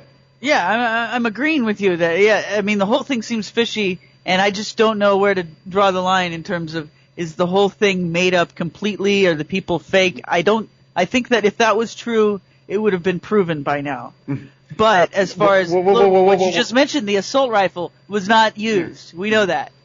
But they continued to go with that narrative up until today. They still say that. And it's known and provable that the guy did not use that gun. But they keep using it to push this agenda against semi-automatic weapons. And they do that with all of these things. Boston Massacre is like one of the fakest things ever. I mean, that thing was totally orchestrated from the beginning, and they had all these other people who weren't even the killers that, they put out this information saying these are the guys we're looking for, and then they retract it, and then they blame the media for reporting that when they're the ones that put it out. I mean, the whole thing was so fake from the beginning, and then the guy, they rip his tongue out so that he can't talk, and somehow magically they managed to get a confession out of him before the lawyer got there. I mean, the whole thing is totally insane, and so. I mean, I agree with you that more and more things are fake, but also people are seeing through the fakeness of it more and more. Yeah.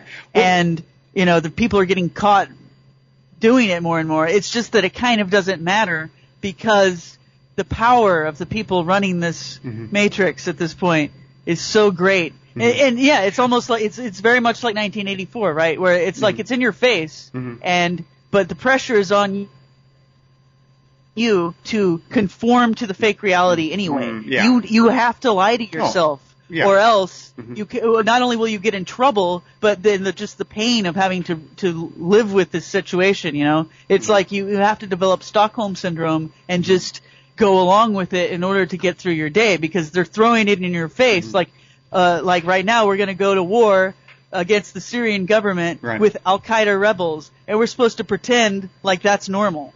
Like that, like we're not still already in wars against Al-Qaeda right now, and we're supposed to also, go to battle with them. Well, even Vladimir Putin, who's calling, I really admire this guy. He is calling Obama on this, and one of his statements was, is Obama going to get a Nobel Peace Prize before or after he starts bombing Syria? And another one, he actually, this guy must be really. He must be really paying attention, because he saw the video of John Kerry saying there's no Al-Qaeda network in Syria. Now, all of a sudden there are, because Obama wants there to be, so we can go start bombing people to continue some kind of Middle East war. And the rest of the world is basically telling Obama to stop it. This guy is hell-bent on going over there. And he has no evidence. I mean, like you say, how many times are we going to fall for this? See, it's interesting we're talking about this, because I actually think that this is kind of how the Matrix operates at its deepest level, at a subconscious level, and we just don't know it, because basically there are all these things about the fakeness of our reality right now that are obvious, but we have trained ourselves to turn that gut feeling off and to go along with the illusion, because it's too painful to realize it. And it's also gets you in trouble, basically, with the lords, with the people in charge. Yeah. And so, I think that just as we can discuss right now the fact that there's so many fake things going on, we're being manipulated in so many different ways, and yet we have to just go along with it, and part of it is like they're throwing it in your face that, oh, we're listening to everything that you're writing and doing. So yeah, we can blackmail anyone we want, and we will steal your intellectual property. Yeah. And nothing. You have no power in this situation. Right. So you might as well accept the lie. You just reminded me of a movie, because for some reason I had got some kind of movie remembrance gift, man. That's all I can say.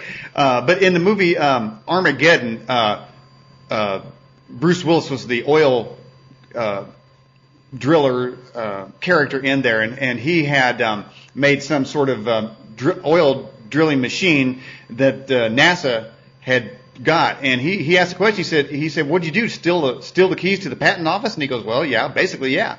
So it's like these guys can steal anything they want. And the NSA has proved they have all the information on everybody, including now it's coming out that they spied on the UN.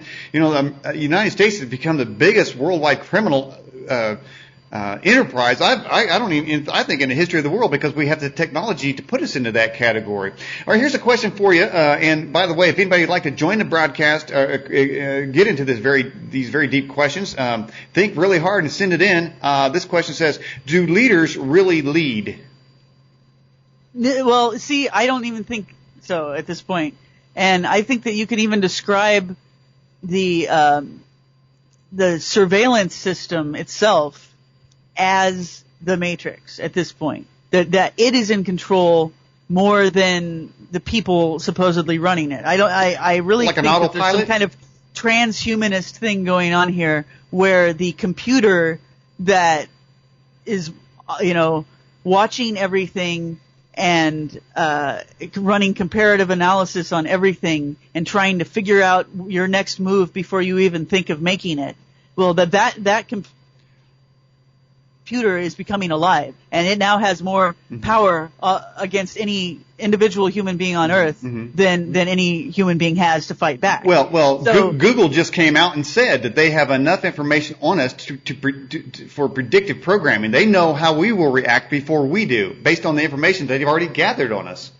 Look, I say things in front of my smartphone, and I get ads for related things within a minute. Exactly. I know that they're listening. Of course. Right. Yeah. It's so annoying. It is annoying. Like I'm being a cowboy. I'm gonna give some feed to my horse, and if next thing you know, I got horse meal coming up as an ad. Yes. Where'd they get that from? I didn't even search it yet. How do you know that? They're just throwing it in your face. And at this point, think about what if you could put all of that surveillance, all of that analysis into one computer or one network of computers, which maybe they already have. Probably. You have an artificial mind working with that. Maybe, that's the most powerful thing that's ever been created. And maybe it's gone beyond our ability to control it. So, think about if that's what it's doing to you and you're just a normal person not threatening anyone, imagine what the system is doing to someone like the president or someone with some sort of real power. They know what they're up against, and every time they make a move, they're being reminded that we not only know what you're doing, can predict what you're doing, we can manipulate the outcome, and there's nothing you can do about it. Right, and here's another great question from one of our viewers. Do you think that the 24-hour rolling news programming to the masses to bring them into line? I'm sorry, was that say it again? Yeah, well, the question is the rolling 24-hour news that we now are in, are these news releases designed to keep us in line? Well, yeah. Of course, whatever is being said on the news is orchestrated for some sort of purpose of manipulating the people watching it. It does seem self-explanatory because you can see practically the same news story on every channel. It's like, really? Did they just happen, to say, well, this is the number one program, the number one issue at hand, and so we're going to report on it. And then, of course, most news, if you look, whether it's Reuters or AP, are just basically cut and paste. Whoever gets the story out, it almost seems like you'll see the exact same story, only with just changing the organization. So somebody's writing those stories. They all get a memo basically every morning. There's actually I think it's a Twitter feed that they all get. I'm serious. That's, it's exclusive to people that are, quote unquote official journalists that are members of the major corporate owners, major networks. Okay. They all get the same Twitter feed every morning that tells them what the stories are of the day and what the spin is on it. And they basically are under orders to not deviate from that at all. So no other stories get through, and no other perspective on those stories gets through. Well, yeah, and I think AP may have crossed the line, and perhaps a couple news reporters at Fox News crossed the line, and they were summarily smacked down by the system when they just happened to release that, oh, by the way, we've been spying on the AP and 20 of their reporters for a couple years, and I think I even read that they're tracking the Supreme Court, and then of course the Fox News reporters are basically trying to associate them with aiding and abetting terrorism. So they're basically saying, get back in line. You will tell you what to report and don't deviate. So that really corroborates what you just said. Oh, yeah. You really can't get away with much anymore without having your job threatened. Mm-hmm. And certainly your stories are going to get spiked and everything. Yeah. So, yeah, it's very difficult to be an independent journalist anymore, and mm-hmm. I don't think there's very many people doing it. Not getting their stuff published in the mainstream newspapers. There's people, there's WikiLeaks and things like that. But yeah. Well, I'll give you one name, Michael Hastings. You know who he is? Yeah, the dead guy from Rolling Stones. Yeah. Yeah. No, they summarily murdered him. There's no doubt about it that they killed him. He said they were after him and he was going to go underground. And it just so happens that he just smashes his Mercedes and his engine and transmission gets ejected 300 feet away. Are you kidding me? You think somebody would be saying to Mercedes, hey man, you need to have a recall because your cars are blowing up. I mean, yeah. Haven't heard that. So that's definitely a fishy story too. And I think that this has been known for a while, though. If you do something controversial in journalism, you're going to be mm-hmm. targeted. Yeah. And so it's really people that do it really are quite brave. Yeah, I'll give them credit. I meant Snowden was pretty daggone brave, but he was smart enough to leave the country. Yeah, but who knows what he's facing, too. I mean, he basically had to pledge allegiance to Russia in order to get out of that situation, so it was not easy for him, and it still isn't. He doesn't know, what – he has people in control of him right now, and he probably has no power over his own life anymore. Oh, right. Oh, yeah, I mean, I don't – if the system wants to get him, they're going to get him. Yeah, and who knows how long he's going to live, too. I think it's quite likely that he'll die. He's seen the technology. He knows that there's nowhere to hide, ever. Yep. And I know. It's got to be a scary thing. But in today, he's the Paul Revere of yesterday. Man, there's still some brave souls out there, and really gives hope to mankind and womankind, of course, that that there is we do still have some power. And I think truth is, you hear the euphemism "speak truth to power." At some point, of course, truth now is a criminal offense. Here's a great question from Pierre. He wants to know: are there certain writings or certain words that can be actual witchcraft and would it control somebody's mind or conjure something? Oh yeah, I mean there's quite a science of figuring that out. I mean there's of course doesn't that go back then to rules? If there is a word that has so much power that somebody empowered that word to have that effect?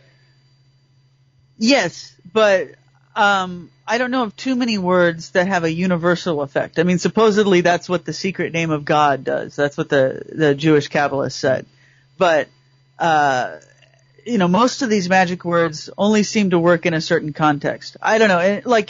When you're doing magic rituals, there's a belief that barbarous words or words that you don't know the meaning to actually have more power in some way. But in general, there's a science of what's called neurolinguistic programming that's used in advertising and marketing and also in speed seduction techniques and things like that. And it's, this idea that there are certain words and it's, it's contextual, it's specific to each culture, but our minds are responding subconsciously to the words that people are speaking to us all the time. Mm-hmm. And basically there's a technique of hypnotizing people and changing the way they think just by using certain words. And I think that it is actually a form of magic that they're doing. But again, it's not always effective. It's this, it doesn't work on everybody. The same thing doesn't always work on everybody. Mm-hmm. But yeah, the rules, like in neurolinguistic programming, they talk about that, the rules basically are whatever is set up in the person's mind already. Mm-hmm. So whatever system they've grown up with and the connections that they've formed in their own mind, That's the system that you have to operate on. And so there's a collective system in a way too that we've all come up with by interacting with each other. So that's how it works, I think. So this question is certainly apropos. Then what would you define as a reality check? Really a reality check. I don't know. I mean, I think paranoia is a higher state of mind for sure. That if you find yourself getting paranoid, a lot of times that just really means that you're kind of figuring it out, and that creepy feeling that you get is just your body's way of telling you that you're on the right track. It doesn't necessarily mean you should obsess on it, but I think that when you figure things out, a lot of times you'll get a feeling that lets you know that you're right. That's a reality. Of course. Now, if they find out that you're right, all of a sudden you may be diagnosed as paranoid schizophrenia, and they want to drug you back to accepting your condition, and which is the basic principle that some have said is what the use of fluoride is in the water, because fluoride causes you to be more accepting of your situation. So in mass, and in fact, that even doing that violates the Geneva Convention of medicating people against their consent. But the research shows that the Nazis discovered that over fluoridating the water in the Gulag and the concentration camps, the prisoners were more accepting to their condition. So, there is that sort of mass programming to keep us, sort of liking our matrix type reality that they've decided that we're going to do. And, and that's really, some of that is going to this Obamacare, because eventually they're going to decide who is worthy to get medical treatment and of what type. Sarah Palin talked about death panel. Well, it might be more like a psych panel. Is this person adding to building our matrix and facilitating it and condemning others who question it? Because the system is built to program people that if you happen to say, well, maybe Sandy Hook isn't as you appear, the system will collapse on you, and everyone will say you're nuts, you're a psycho, you're running around with an aluminum hat on your head. It's automatic. But even the news media admitted, Tracy, that years ago people were saying that the government is spying on everybody, and those people were ridiculed as nutcases. So yeah, I know. It's hard to be too paranoid, basically. The chances are you're going to find evidence that you're right. No matter what you think of, it's probably true somehow. Here's another great question. I challenge others to come up with better questions than this. Do you think that our DNA can be reprogrammed by the use of audio frequency? Yeah, I do. I think that programming DNA is a big part of programming reality. That, in fact, DNA can be thought of as part of the script, the underlying words that dictate life and how it operates, obviously. Vincent says, "Is the blue pill reality?" I mean, could be. Well, I don't know. I mean, again, reality. I do think that is, by the very nature of what we're talking about. We're talking about subjective realities. We're talking about different types of realities. Yeah, but we are talking about subjective reality. But I'm one as you look at, if you've scoured the website, you see one of our main premises of this program is to discover the truth. And so I'm thinking that there is truth in from every guest that we have, or but you have to dig deep, and it may take an hour and a half to get out, but there might be a central truth that can be added that cannot be changed. So even within the context of this interview, I am looking to see if we can talk it out, to find out if there is in fact an ultimate truth, because it seems to me that's the most empowering thing that you can have. So hopefully we'll continue with these questions and see if we can dig deep in that there. So let me ask you about this. This is just right up our alley here. In your bio section, we're talking about I got this from your website because I went there, and I'll bring it up on the screen again. But rumors of an invasion of Earth by extra-dimensional beings.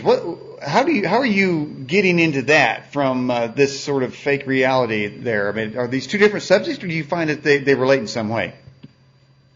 Well, I do think they relate in some way, and then I think that the aliens are interdimensional beings, and that, in other words, they're on another side of reality. They they are accessing our plane of reality through these portals from some other aspect of reality, some other dimension, maybe a hyper reality, like what you're talking about. You're talking about truth. Well, maybe there is a hyper reality outside of here, and these creatures are somehow from the other side of it.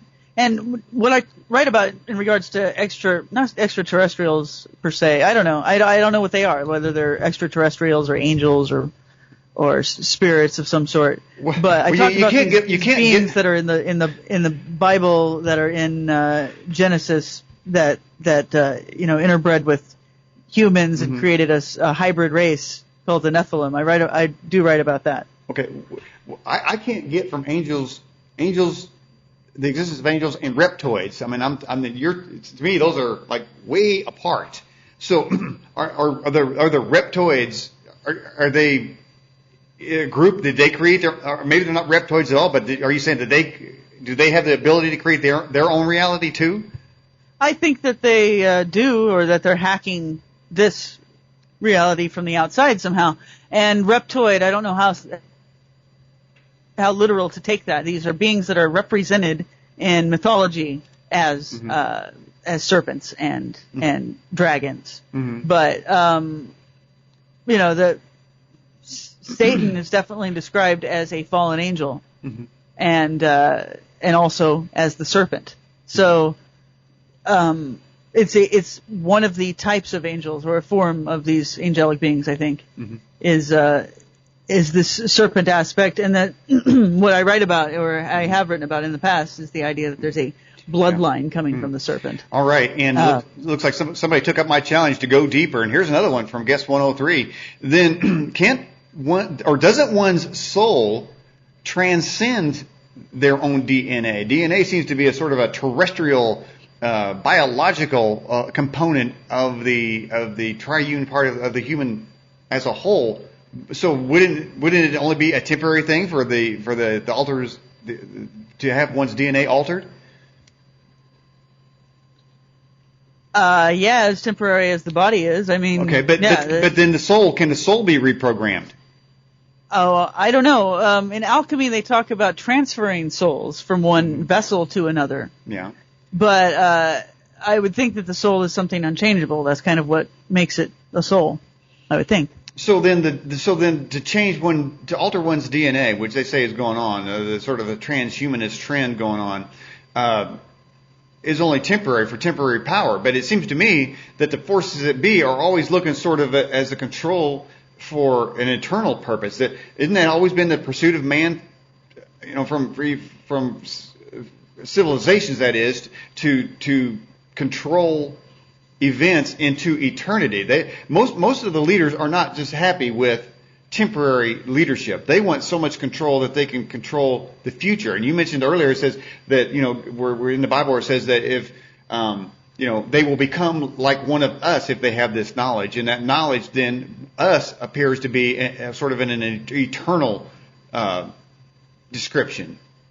Yeah, it's definitely, once you gain the knowledge of the Philosopher's Stone, right? Once you gain the knowledge of the use of God's name, once you gain this transformative power, one of the things that is definitely said is that you can live eternally. And I think that part of this comes down to this alchemical idea of transferring souls, because there are a lot of the alchemical manuscripts that were written in medieval times allude to this idea, basically, of transferring the soul from one body to another, and that this is how the alchemists supposedly were able to live forever. Now, the modern day alchemist is companies that are involved with cryogenics, and I know that a number of very, very rich people have had their self frozen, anticipating technology to one day extract their being essence from their biological parts and reconstituted in some regenerative body of some sort.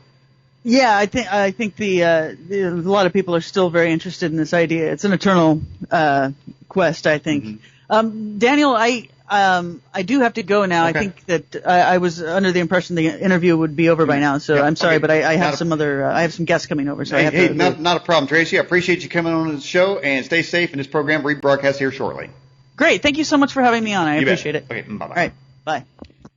Tracy Twyman, welcome back to the program, or the D program as I like to call it. Thanks for being here. Oh, thank you very much. It's nice to talk to people about what's going on, and I really enjoyed the last conversation we had. So I'm looking forward to this one. Yeah, I enjoyed it as well. We chatted at the end of last year about Genulect and QAnon and hidden hyperspace kingdoms and all that good stuff. And it was that long ago? It was a year ago? It was Wow. Last maybe October, November-ish. Yeah. Okay, yeah, I remember that now. Wow. It seems so long ago because, I mean, yeah, that was like right when QAnon got started almost. I mean, it was shortly after that. It actually might have been December now that I think about it, but still, it was the end of last year sometime. So much has happened since then, huh? It definitely has. It's one of the most downloaded shows that I've had, so thank you for doing that. People really seem to enjoy your material. We have a lot to talk about this time as well. And, we have to start, Tracy, with something that I was referring to in my head as a Carmen Sandiego style mystery. Where in the world is Tracy Twyman? Obviously, you don't have to divulge any details here if you don't want to, but there were some folks who listened to the show who were on Twitter, and they were voicing concerns for you and your well-being a few months back. I was DM'd several times by various people asking me if I knew where you were or what happened to you, and I had to keep telling them, guys, Tracy and I, we're not super clued into each other's whereabouts here. So I apologize for bringing this up, because it's not really my business, but you have talked about it, I think, in public before. And you did seem to run into some sort of problem recently. Your website, social media seemed hacked, YouTube channel, pretty much content all taken down. A lot of content just disappeared across multiple platforms. So do you care to elaborate on any of that, why that happened? Yeah, I'll say a little bit about it. I mean, basically because it does, well, for one thing, it requires some explanation, especially if you've been following my work at all, then yeah, you're going to wonder what the heck happened. And so then the other thing is it's, been the experience that caused all of those things has been an eye-opener and really given me a different perspective on what I think is going on in the world too. So basically what has happened is I, became a target of people belonging to groups unknown. I don't know if they are really affiliated with any government agencies or not. They certainly want to give the impression of having people in all powerful positions, being untouchable. But we're talking about a combination of hacking and sending me death threats directly, some from fake accounts, some from people that seem to be real people using their real names, which is kind of amazing. And that in itself is intimidating. I got to admit, it's amazing that these people seem to be so willing to do this kind of stuff out in the open. And just to kind of briefly summarize it seems to have resulted from research I did at the beginning of the summer into some phenomenon on YouTube, kind of peripherally associated with the type of ElsaGate videos that people have been talking about for the last couple of years, where you see kids' videos and strange codes on them. That's just one of the type of videos on this, what I would say is a larger genre of, I even call it a phenomenon. I mean, it is a phenomenon. It's not just a type of video on YouTube. It's a phenomenon because it ties together, the pattern I've found ties together several different types of peculiar videos that are on YouTube, as well as things that are actually popular music videos. I found a pattern, and I immediately received a backlash for talking about that in public, which is strange because, of course, YouTube videos are in public. So simply noticing a pattern and observing it, and observing that it seems to have implications of nefarious activity by humans, and observing that YouTube seems to be just allowing this to happen. Well, anyway, so I received this attack seemingly as a result of that, but there are times when I wonder if this was really just something that a trap that I was bound to stumble on one way or another. So I don't know if it's really, if the attacks are entirely all about the stuff that I found, or if that's just sort of a convenient storyline that they want to put around what seems to be very coordinated and sophisticated attacks on me. And it did, long story shorter, I guess, I'm trying to shorten it, but it did result in me having to move my website to another host, and I'm building it from scratch. I'm putting some of the old content up, but also just taking a new approach to it at the same time.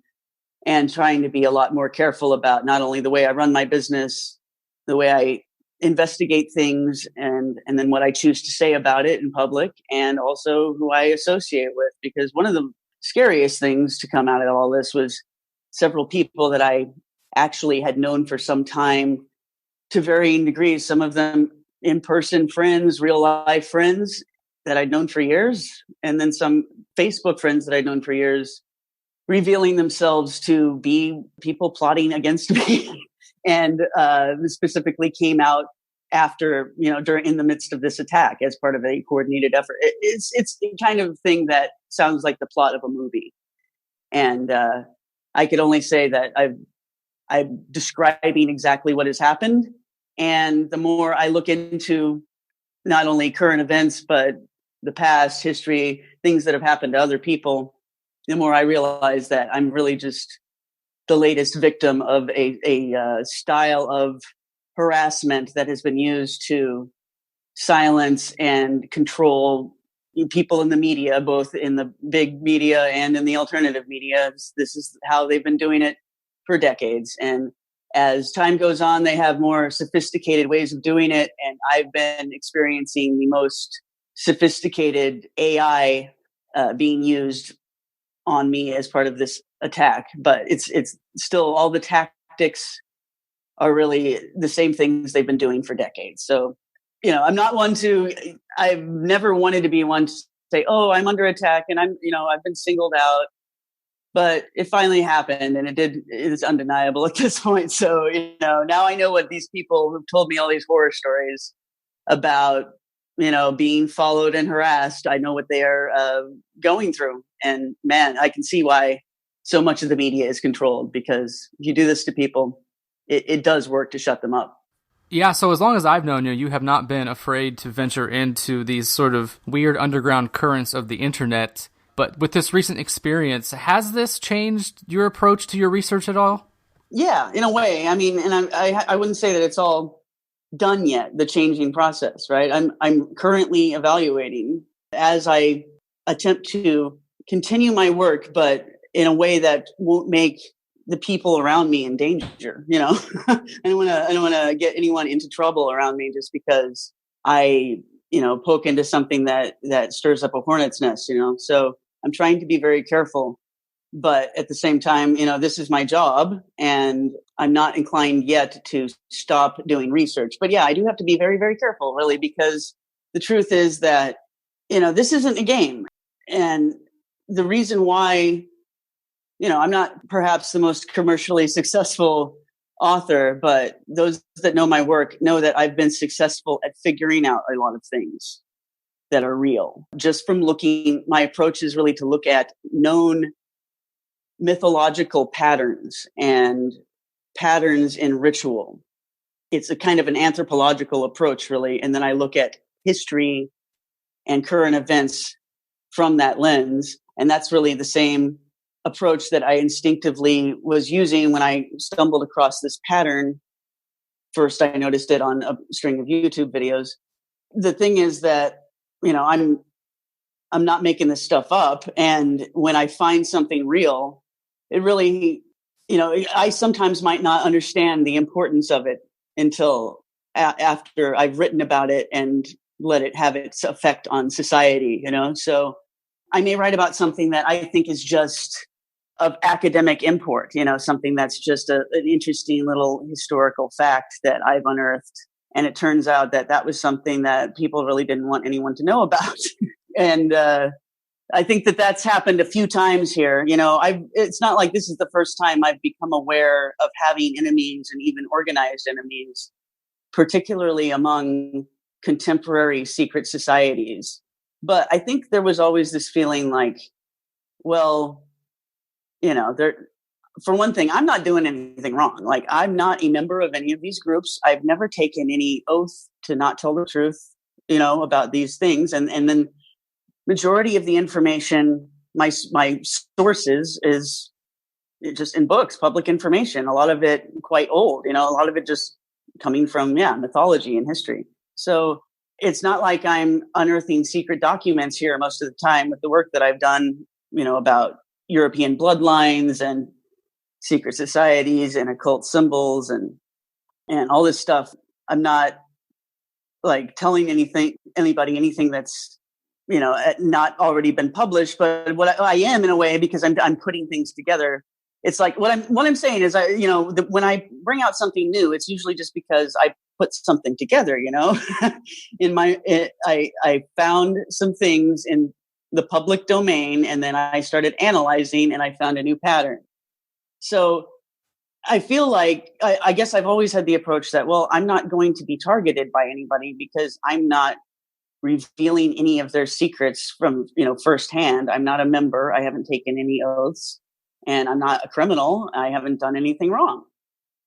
But the fact is that I've become aware for a while. I wouldn't necessarily say how, but it's become known to me through certain channels that, I guess there's a few groups active today, not just, groups that are active today, secret societies that everybody presumes are benign on the outside, but they have been nervous for some time that I'm getting too close with the things that I write, too close to what their real secrets are, the things that they withhold for, only the upper degrees members. And what I'm talking about really is the approach to alchemy and the use of sex rituals in that. And we're talking about ways to transmute matter, potentially even the entire universe itself, and opening portals into other universes and things like that. Well, the methods by which one might do that, these are the deepest secrets. And when you apply that pattern to modern criminology and known cases of ritual murder and sex abuse, you find there's a correlation there, so that it kind of looks like, well, anyway, here's the thing, is that this is not a statement of accusing anyone or any particular group of any criminal activity. But I do suspect that the light I have shed on the meaning of alchemical symbolism and Greek mythology, Egyptian mythology, various occult rituals practiced by various groups, especially in the Western tradition, which is, one of the things I've analyzed the, most out of the options. But it's, I guess what I'm saying is the patterns that I've found make people nervous because some people are acting out those patterns really, in physical life with real people. So you think about Greek myths and how they're about the gods raping people and eating people and combining people into chimera creatures and things like that. Well, these are some of the things that they don't want you to think about when you think about alchemy and a magician actually transmuting the universe using magic. No one really wants, it's not supposed to be said out loud, I don't think, about that. Sometimes, at least some groups, their approach to doing this actually involves using humans as vessels for otherworldly entities. And in the process, humans get hurt. So anyway, I don't know how, maybe I went off on a little tangent here, but I guess this is part of my story, is that I feel like that I've been kind of held as if not a target, someone that is under surveillance. I'm being watched to see if I do anything more dangerous. I think that's been going on for a while.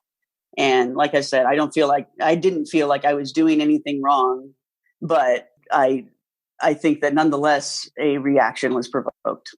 So anyway. Yeah, I mean, it definitely seems that you were targeted for some reason or another. You've done a lot of work recently, with your Bloomberg stuff and your Coast to Coast appearance last year that was pretty controversial. And then now with your website and all your social media essentially just being hacked or taken down completely. It's an interesting time. And I guess along those same lines, I was curious what you thought of the recent response to Alex Jones across social media, Twitter, YouTube, Facebook, Apple, Spotify, just taking his content down. He was just also suspended, I think, from his radio show, or his radio show was taken off the air maybe locally there, down in Austin. Obviously, Alex is what we would call controlled opposition, or at least is thought to be, right? But what do you make of this sort of sweeping move here to remove all this InfoWars content from social media and these platforms? Well, I think it's part of the larger effort that's coming down right now very swiftly. It's been happening for a couple of years now, but it's, the measures get exponentially larger every week, it seems to me. So this ought to be absolutely shocking. Except that it's in the midst of it happening to quite a lot of people. So what I think is happening is, yes, our communications are being throttled. And the whole fake news meme has been part of this from the beginning. The whole idea that the internet is full of things that are absolutely fraudulent, which is true, and that's becoming more and more true. And the idea that there's the joke about Russian bots. Well, there's all kind of bots creating fake content all over the internet. And you have to really be observing it and looking for it in order to catch how much of it is going on. And that's something that I did over the last few months. I've been trying to get a handle on how much fake content is being produced by just AI bots. And it's absolutely enormous and growing exponentially every day. So there's what it all is to stop us from talking to each other and to get us all fighting with each other. I even thought that basically we have some kind of Tower of Babel situation happening here where our communications are being scrambled completely and we are being driven to argue about the slightest, the most seemingly obvious thing. A good example would be how many people are arguing about the shape of the earth right now. And it really doesn't even matter what your opinion is about that. Just consider the fact that you've got people arguing about something like that, which was actually mentioned at the end of 1984. The main character, Winston, is thinking about, how actually, I think it was the other guy, the O'Brien guy. The bad guy was, of course, telling him how they do everything at the end, right before they wipe his mind. And he was saying, we want it to get to the point where we can tell people the world is flat and they'll believe it without even asking any questions about it. Well, but first you get people arguing about it and you get them to question every little thing that they thought they knew and to be against anybody who disagrees with them about anything, to just absolutely have a screaming fight about everything. Well, we've seen people being driven to that over the last couple of years since the election. It's just been amazing how seemingly normal people are willing to, punch or kick or run over somebody, wearing the opposition's clothing. It seems to me like being a soccer hooligan to do something like that. I mean, in that case, it's just a game. And it's the same thing with politics, guys. I can't believe people are punching each other over this stuff. But that's all part of what's going on. And so the undeniable thing, it seems to me, is that, we've got all of the tech companies. There's so few of them now controlling all of our interpersonal communications, our social media. And really, they're controlling our consumption of news, too, because that's where people are getting their online news, right? Is they're getting recommendations from their social media friends, or they're going to like Google News and Yahoo News and stuff. YouTube, and then YouTube is another big one. Okay, this is where people are hanging out all day on the internet and where they're getting their information. And there's just a few companies controlling it.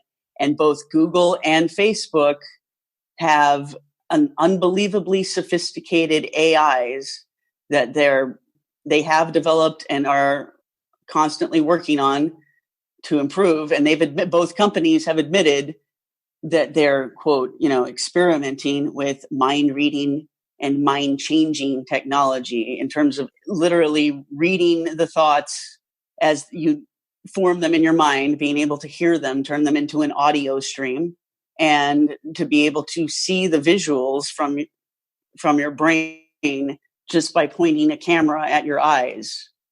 And so at this point, I don't see why they couldn't be doing both of those things and also then feeding back information into your head through the same channels. You could Google this stuff, Google it, and you will find mainstream news articles about it. So this is real stuff, and these tech companies whose products you're using all day long are doing this to you through your smartphone. So consider that, and then consider the fact that they're obviously in league with the, I would say, malevolent government and intelligence agencies. And it's obvious to me that Google and Facebook both are really just arms of that. I don't even think of them as for-profit companies. They're just extensions of the state. So you consider that there's obviously an effort being made by the deep state to censor everybody's speech, and then really, of course, want to go even further than that and get you before the speech even happens, control the mind completely. And so this is a method of doing it, breaking down everybody's communications and using what you know about them and what they already believe and care about to turn them against one another. We heard that this is how Cambridge Analytica was using Facebook's algorithms to steer people from where they were ideologically to where they wanted to put them in order to invent, as they said in one of those interviews I saw, I think it was 60 Minutes, to invent the alt-right. Okay, they created this thing that didn't exist before by taking people's existing mental state and tweaking it here and there based on what they could find from their social media profiles, and then playing them and their friends against each other. So that's just one little window we got into what they've been doing for years with everybody about everything. So that was just fashionable to out Mark Zuckerberg and Cambridge Analytica at that point. It was a limited hangout, as they say, to just make it all about this one company associated with Trump, and say, oh, isn't it terrible that they use these mind control methods to get the president elected, who everybody hates. Of course, they say they've been doing that with everything, and of course they're not telling you the other 95% of the other subjects that they've tweaked your mind about, and your state of mind, your mood, in what you want to eat and drink, what drugs you want to take, and everything else, what you want to do with your family, who you want to date, what kinds of ideas you're open to, what you're willing to tolerate. They've been doing that for a long time. And so anyway, Alex Jones, yeah. Well, you notice that they're doing that to tons of channels. I mean, it's just like, well, here's what they're doing. Okay, they're saying, are you going to react to this? Because they did it to lots of other people that fewer people have heard of, but Alex Jones has become, the poster child for whatever they're trying to create. Now they're trying to act like, oh, there's this category of unacceptable speech that's now been broadened to be just whatever Google says. Okay. But it's like, first they started with Holocaust denial decades ago and said, okay, this is our little exception to free speech, is you can't say anything about this one thing. For whatever reason, society accepted that. And then they added Muhammad cartoons and images of Muhammad onto that. And then a few years later, they tried to add climate change onto that. And then they tried to add Sandy Hook denial onto that. And that is how they're usually, when people are talking about what Alex Jones has done to deserve this, the mainstream media will talk about, he's one of the proponents of the Sandy Hook conspiracy theory. I think he did one interview about it, And it's the same thing with his they also like to blame him for Pizzagate. And again, he did like one show about it, So they're making an example out of him. There's your answer, is they're making an example out of him after they've already, over the past 2 years, gone and individually intimidated and scared the crap out of all of the smaller platforms and individuals, people that have been, researching and putting out alternative media about any subject that they actually care about.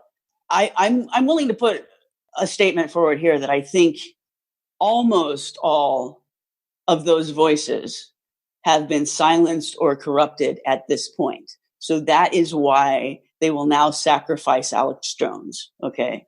Because they've accomplished what they were going for.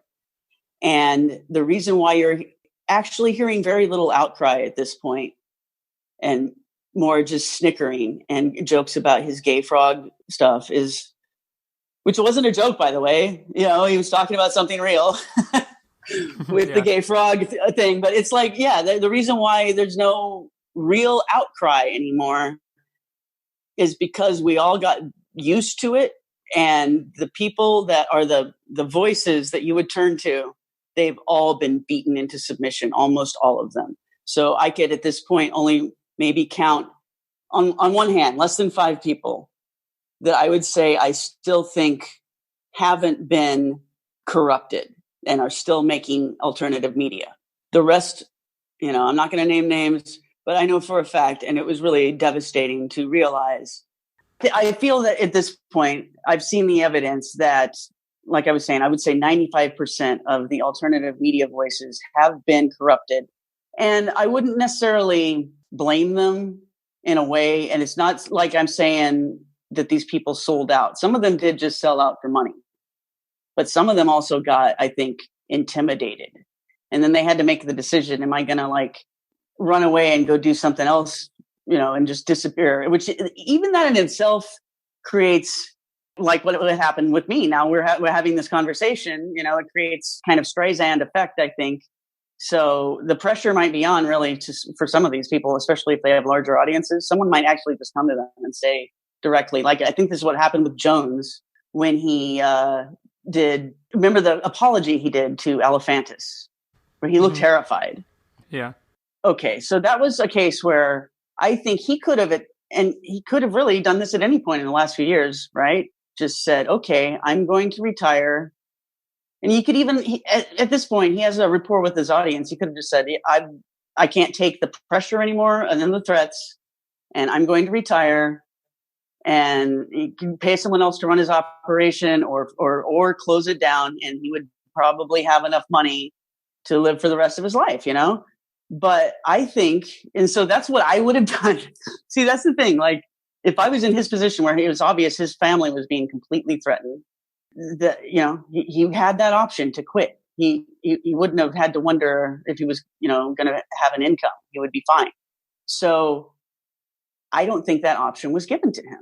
I think that he was told, you have to keep on trucking there, but it must be difficult then after that. I can imagine once you've been threatened in that way, and then you even kind of wonder, well, what are the limits? What are the limits of what I'm allowed to say before I get a similar reaction again? Or they ratchet it up to the next level and actually do one of the things they've been threatening to do. This is the effect I think they want to create, where you don't know what the limits of speech are.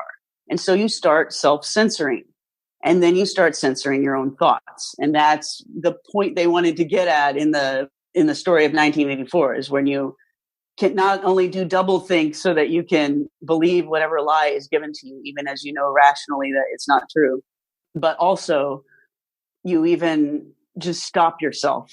Crime stop, I think they called it, which is a mental process of stopping yourself from committing thought crime, because you perceive what you know. You have a feeling for what the oppressors don't want you to talk about, but you couldn't even necessarily, if you wanted to, specify what it is. You just get a feeling for what the disallowed topics are.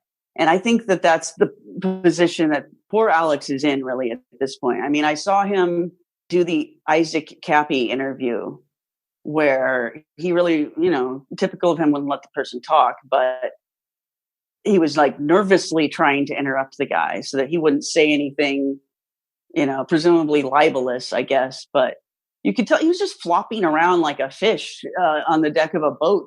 That's what it looked like to me. That's the image it brought in my mind. He's just flailing around because he didn't know how to cover that story.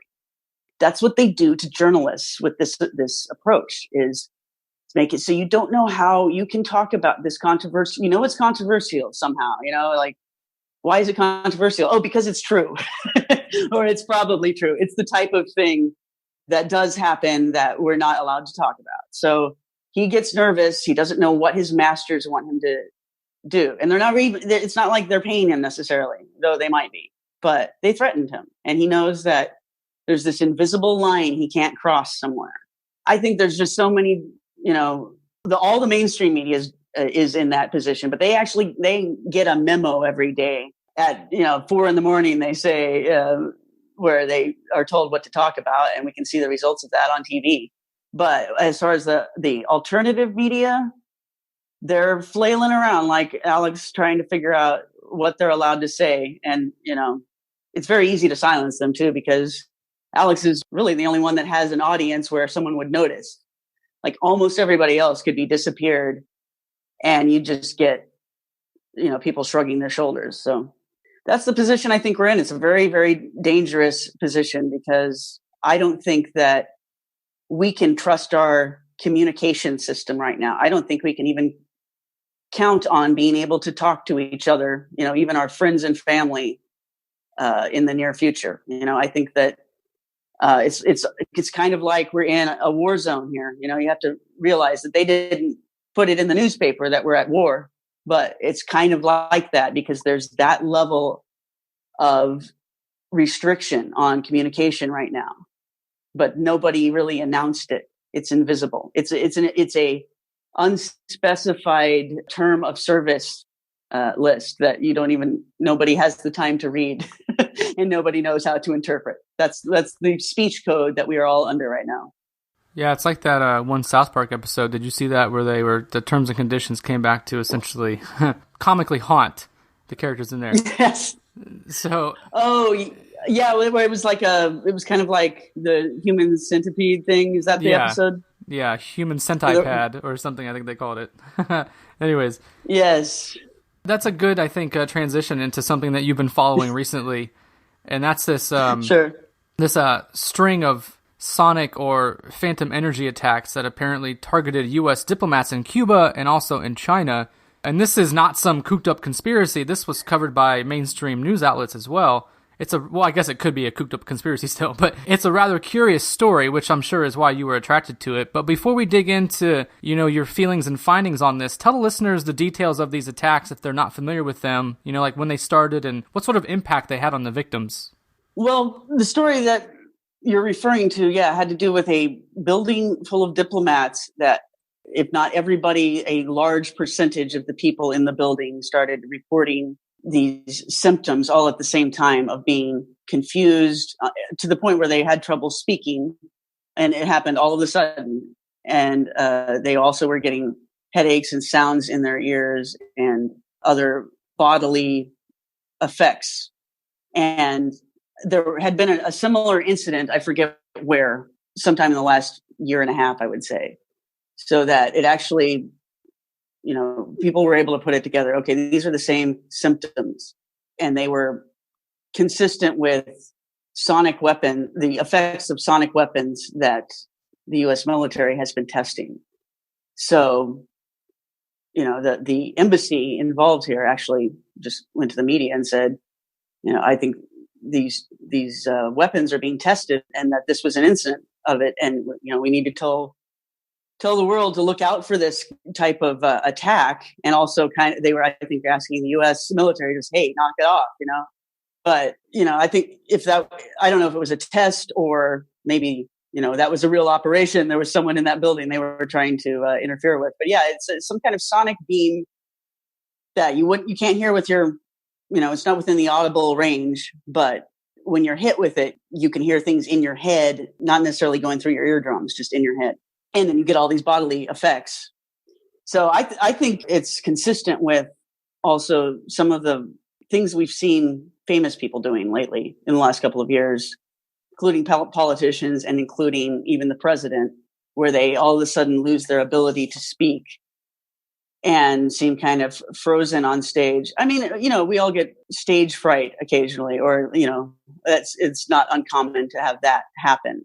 But in these instances that I'm talking about with the president, and also Nancy Pelosi has been observed doing this. And then there's other sort of, actors and musicians and other types of celebrities that have had these incidents on TV and stuff lately. But I think it's quite possible that we've just got a state that is armed with all sorts of invisible weapons, and one of the things they like to do is mess up one of their targets when that person is making a live appearance, so that they, not only kind of discredit themselves, they look stupid, and then you mess up whatever it was they were trying to communicate at that moment.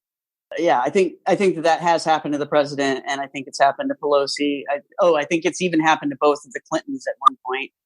And this is all just part of keeping us all in line. I've heard also that regular people who, for one reason or another, feel that they have become targeted either by the state or by some other group. People who claim that they've been gang stalked.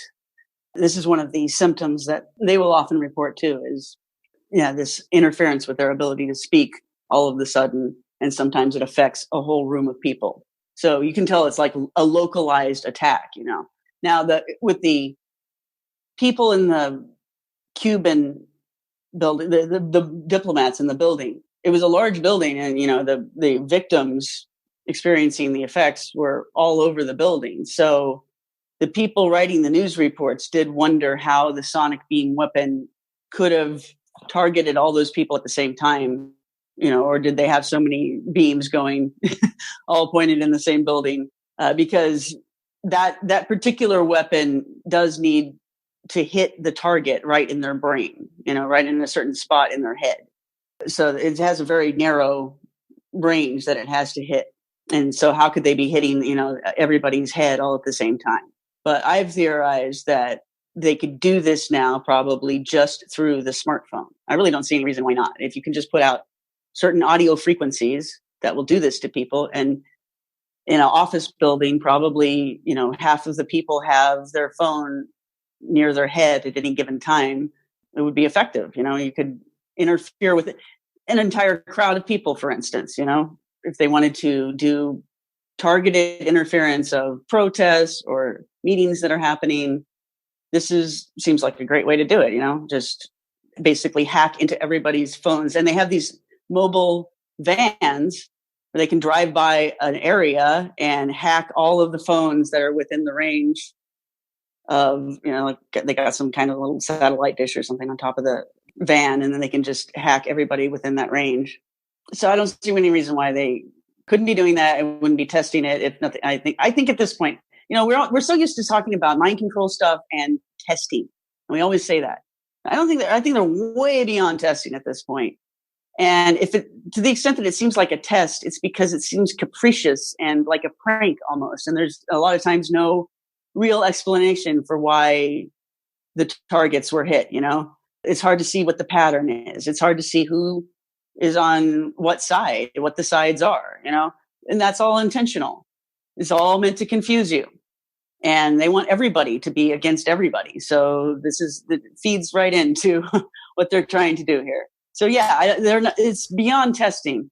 And I would say the same, I think, is the case with the AI. I don't know if I'm not an expert really on whether we're definitively at the singularity or not, but I think we're at a point where when they say that they tested a psychopath AI at MIT, that happened right a week after my hacking experience. Now, I haven't mentioned this, but my hacking experience involved my internet being taken over completely and fake versions of websites, from very small and obscure ones that I go to on occasion to the large ones like YouTube and Facebook. I was receiving a fake version intermittently, not constantly. But I mean, what I'm saying is all the content was changed, and it was being changed up to the minute as I was interacting with it. And some of the mind reading tech that I was just describing, Google and Facebook having, I could tell that was being utilized on me as well. So like they were getting stuff straight out of my brain and then feeding it back to me through my fake internet experience that I was having. And I know this, it was very hard for me to tell people what was going on because it sounded nuts, but this is the kind of thing they can do. And in fact, the attackers admitted it later and explained a little bit of how they did it, but they didn't explain the bigger stuff. The thing is that the AI at this point is running our experience of the internet so completely, I think, that, okay, what I experienced was like so out in the open, and it was meant to be. It was meant to be menacing. It was meant to be threatening. So that's why it was over the top and undeniable. But how do you all know that you're not experiencing the same thing? Because I'm talking about my friends on social media.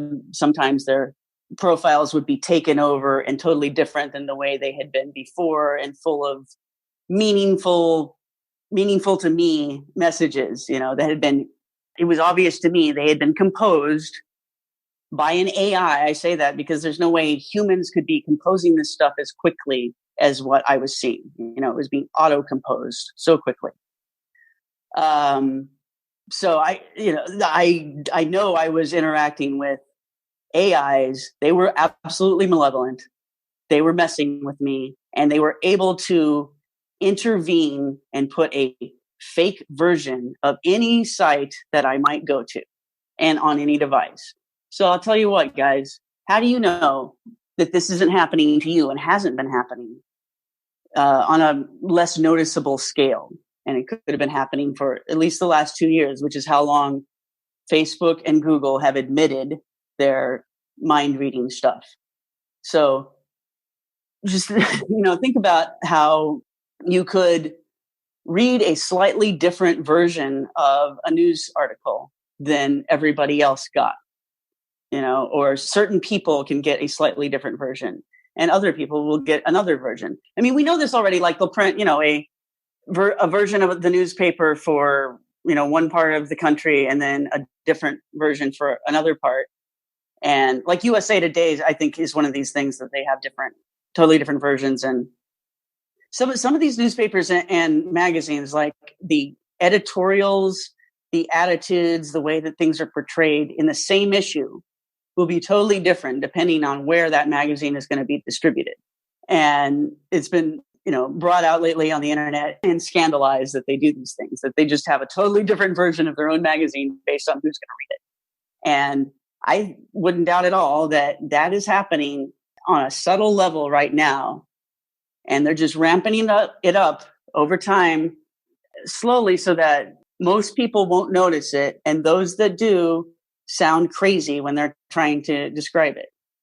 But basically, just like in 1984, they could change any fact on a whim, and then they would change all of the history that led up to it so that everything was consistent with the new reality. Well, I think they're working on being able to do that, and they'll just interfere with your newspaper article that you're reading right there and give you one version that they think you want, or they want you to read this, and either keep you in the box that you're in now, or maybe nudge you into another place they want you to go. But they're in control because they're feeding you the feed.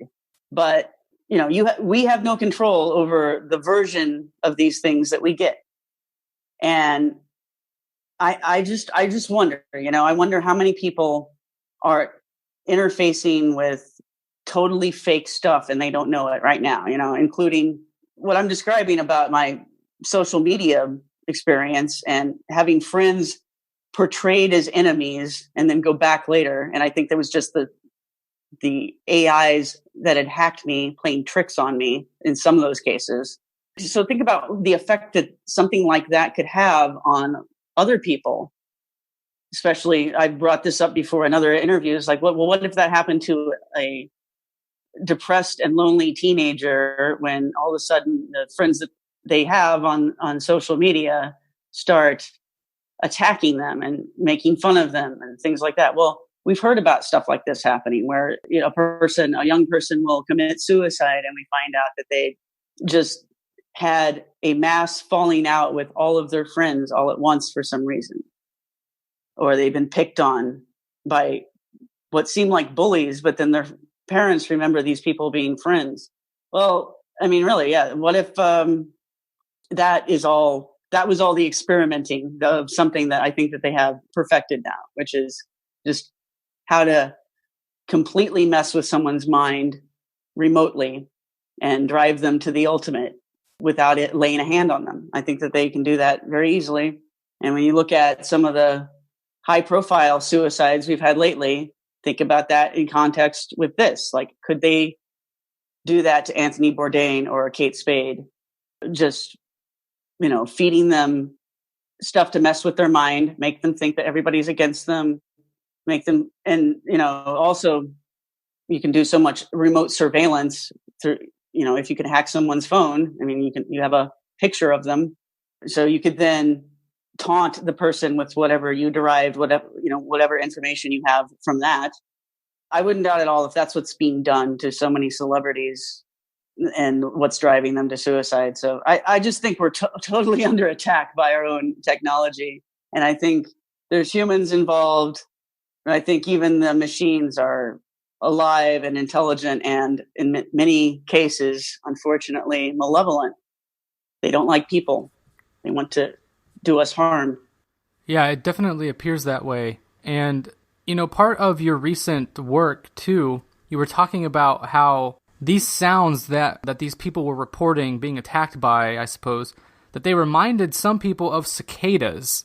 And some YouTube users even mentioned that the sound also reminded them of things that they'd heard in Japanese anime.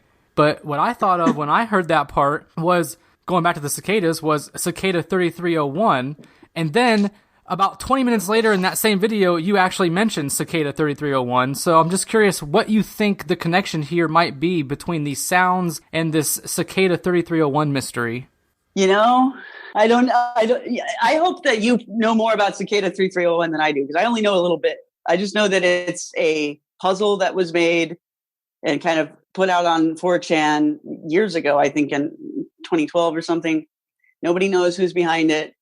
They're putting out clues that involve cryptography and also references to literature and mythology, and even a reference to Aleister Crowley's works, which I think is probably the most significant detail there. So people have been thinking, I guess the story is right. People were solving the clues that were fed to them through the mysterious accounts on 4chan, and then some of those clues would lead them to physical locations where there were other clues. And I think at least one of these people was successful at solving all of the clues that had been presented thus far. This was a couple of years ago. And then that person disappeared in a way that is thought by observers to be suspicious, either that they got recruited into the group that was putting out the clues, or that something bad happened to them. They followed the clues until they got kidnapped or something. And I think either of those is completely possible. More likely the latter, frankly. But others the more common perception of this is that it's a recruiting tool for some organization, maybe the CIA or NSA or something, to find, people who are good at cryptography and solving puzzles, I guess. But it's been that phenomenon, which I guess continues to the present day, because they've brought out other clues to keep the puzzle going over the years. And apparently there was another round of it this year. So some people have connected it to other weird internet phenomenon, I guess, that have happened over the past few years. So, for instance, there's a guy who is himself, I don't know where he's getting his information. So I'll tell you that. Like, I wonder where he's getting what he asserts as fact. But he says that the people behind Cicada 3301 are also behind this thing that he says, Quinn Michaels, right? This is a guy on YouTube. He says that there's some group that was part of the anonymous thing. And I think back in 2012, there was, way more talk about anonymous. I've never understood it myself. Like, how could anyone think this is actually a group, I don't understand how people come to these conclusions about what's a real, opposition group and what isn't. And have something that actually calls itself anonymous, and the only thing they're known by is a Guy Fawkes mask. And then they're utterly inconsistent about every video that comes out or proclamation they make. It's just all over the map. So to me, it doesn't seem like a cohesive group at all. It's an idea. It's not really a group, but that's my opinion. Anyway, supposedly a subgroup of the anonymous movement that was associated with Aleister Crowley cults, and therefore believe that we're on the precipice of a new aeon, and they're interested in sort of breaking down all of the societal norms, whatnot. They supposedly launched a mission called Operation Mayhem that was patterned after the Fight Club, the movement that they started. I think they had the same term for what the antisocial movement they had in Fight Club. So anyway, so it's like literally anti-society movement, but the way they were going to accomplish breaking down society was by hacking the internet completely. Another excuse for hacking the internet completely with Operation Mayhem was to prove to everybody how insecure everything is on the internet, and there's no privacy, and somehow force reforms about that and force people to learn more about how to protect themselves online. I don't believe it. I don't believe in these stupid excuses, because the end result is just what I'm describing. I believe they're using AIs to hack everything on the internet and interfere with every communication and load the internet with all sorts of bullshit just to confuse everybody. And they think it's funny the way psychopathic teenagers that hack websites just to destroy people's lives because they think it's funny. It's the same attitude. I have no admiration for it at all. But anyway, it's been proffered that Cicada 3301. I have no idea really why that puzzle is named that, or the significance of that number. No idea. It's been proffered that is connected to this other Operation Mayhem thing. The Operation Mayhem thing is supposedly being orchestrated by an AI they created that they named Tyler, after the character Tyler Durden in the Fight Club movie. So supposedly since 2012 or so, you've had this AI running around the internet. I think it was even described as being created at MIT and then accidentally getting loose like a virus, like a lab rat escaping the lab. And it's running around on the internet creating havoc. And so I don't know if that particular aspect of the tale is true, but the general idea, I think, holds up to what I've observed now. And now when I look back at the history of the last few years, going back to 2012, it provides a nice little way of tying things together, I think, and it may very well be true. Now that we have this type of malevolent AI, I perceive as malevolent because I don't think this is the right approach to improving society by breaking it down into chaos. So, and it's obvious to me from the types of death threats I saw and the type of people that seem to be involved with this and what they seem to be involved in otherwise, this is a very negative thing. So that's my stance on it. And I think that plot is behind a lot of incidents over the last 10 years or so. Or I guess, 6 years since 2012. But so QAnon is another thing that, people have speculated maybe QAnon is an AI. So that's how it knows.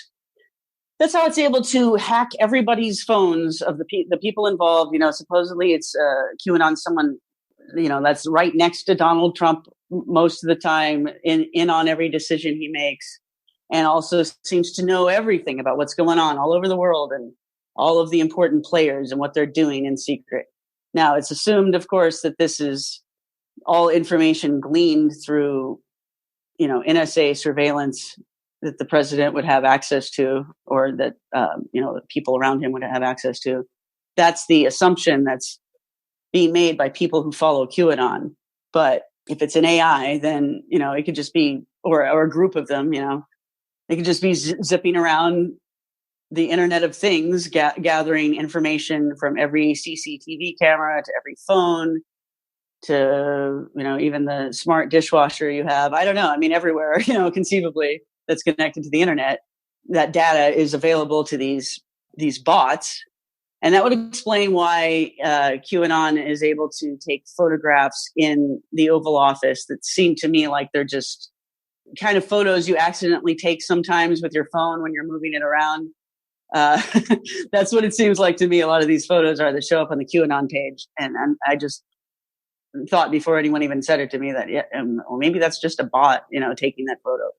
I don't necessarily think there's a human being sitting next to Donald Trump coordinating all this. I think it could very well be an AI.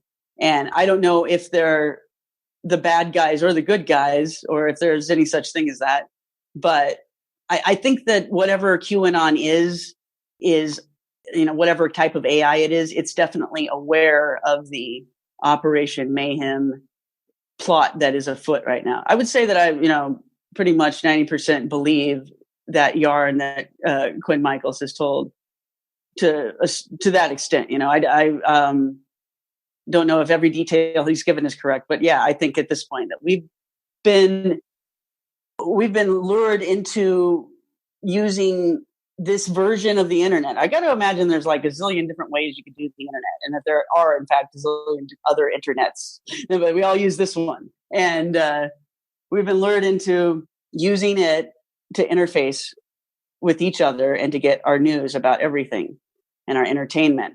And I think that it's quite possible we've had these bots crawling around, messing with our minds and screwing things up in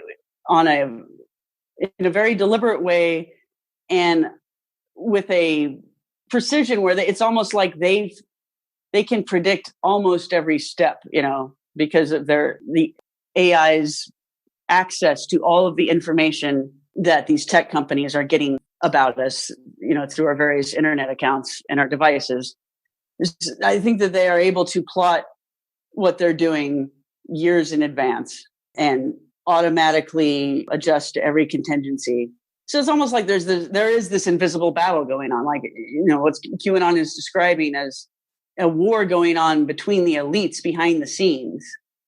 I think that their bots are very much fighting the war out for them just as much as their foot soldiers on the ground too, and some of these weird things that we've seen on the internet are part of it. So that includes, QAnon, maybe Cicada 3301, and also it's hard to describe because it's like I would need to get everyone to go through every step of decoding to make everyone understand how I arrived at this result. But a lot of the coded, bizarre videos that I've seen on YouTube, in a way it ties into. So it's like these AIs are sending messages to each other through videos that make no sense, and a lot of times have numbers and letters and weird codes written on them and encoded within them. Sometimes it's even embedded in the audio, and you have to decode that through you can decode it into a visual picture or something. Sometimes there's ways of doing that. I've run into a rash of these things, and sometimes it looks like it's part of a joke or a LARP, and then sometimes it seems like it's not just that, and that there's AIs talking to each other through these videos, and they're even making threats and plotting murders with each other. I guess that's the long and the short of it. That's what I think is going on. It could be, we've all been trained to think like, okay, whenever anything like that seems to be going on, it's probably, some hacker's idea of a joke. And, no matter how intricate and sophisticated it is, that's what people who know about these things tend to assume. And I can see why, but, at a certain point, you got to wonder why, and also some of the things they're joking about, it ain't no joke. And there's details that are real, and real people seem to get hurt and go missing and things like that. So it's complicated, but basically I think that, yes, there's a real hot war going on between the elites, and perhaps they are using these machines, these AIs, as part of that. Maybe they're hooked up with, spiritual forces as well. I mean, that almost goes without saying, really. So everything that we're seeing as apparent reality here, at least the version we get from the internet and from the news, from the media, and from any type of manipulated or manipulatable communication, we have to, just consider that, we have to be skeptical about the information we're receiving and how we're being pushed around and nudged, and our buttons are being pushed in very subtle ways, because it is all part of a plot and what seems like a battle between forces, but it's so impossible to tell what the different sides are. And of course, you always have to leave in the possibility that there is just one side and that all opposition is controlled. So that's what I think's going on. Yeah, I don't think anybody would disagree with that, to be honest, just based on everything that I've experienced, and I think a lot of listeners have as well. Tracy, tell people where they can find you and your work online now. Sure, it's still tracytwyman.com. That's the place you could always start at to get my stuff. And I might have different websites here and there, but that's always the main portal, tracytwyman.com. My website's called Plus Ultra, and that's also kind of the name of the premium content there if you want to join the membership and get all the videos and all the audio. That's definitely encouraged, and you'll find lots of amazing things there. I think I've gotten good reviews so far from the stuff that's there, because I tend not to waste my time doing stuff that other people have done. I usually do really unique things. So that's what you'll find there. TracyTwyman.com, TracyTwyman.com. Definitely. Thanks again for your time. Really appreciate it. Look forward to talking to you again sometime soon. Keep up the good work and keep fighting the good fight. Thank you very much. I appreciate it. Nice to be on.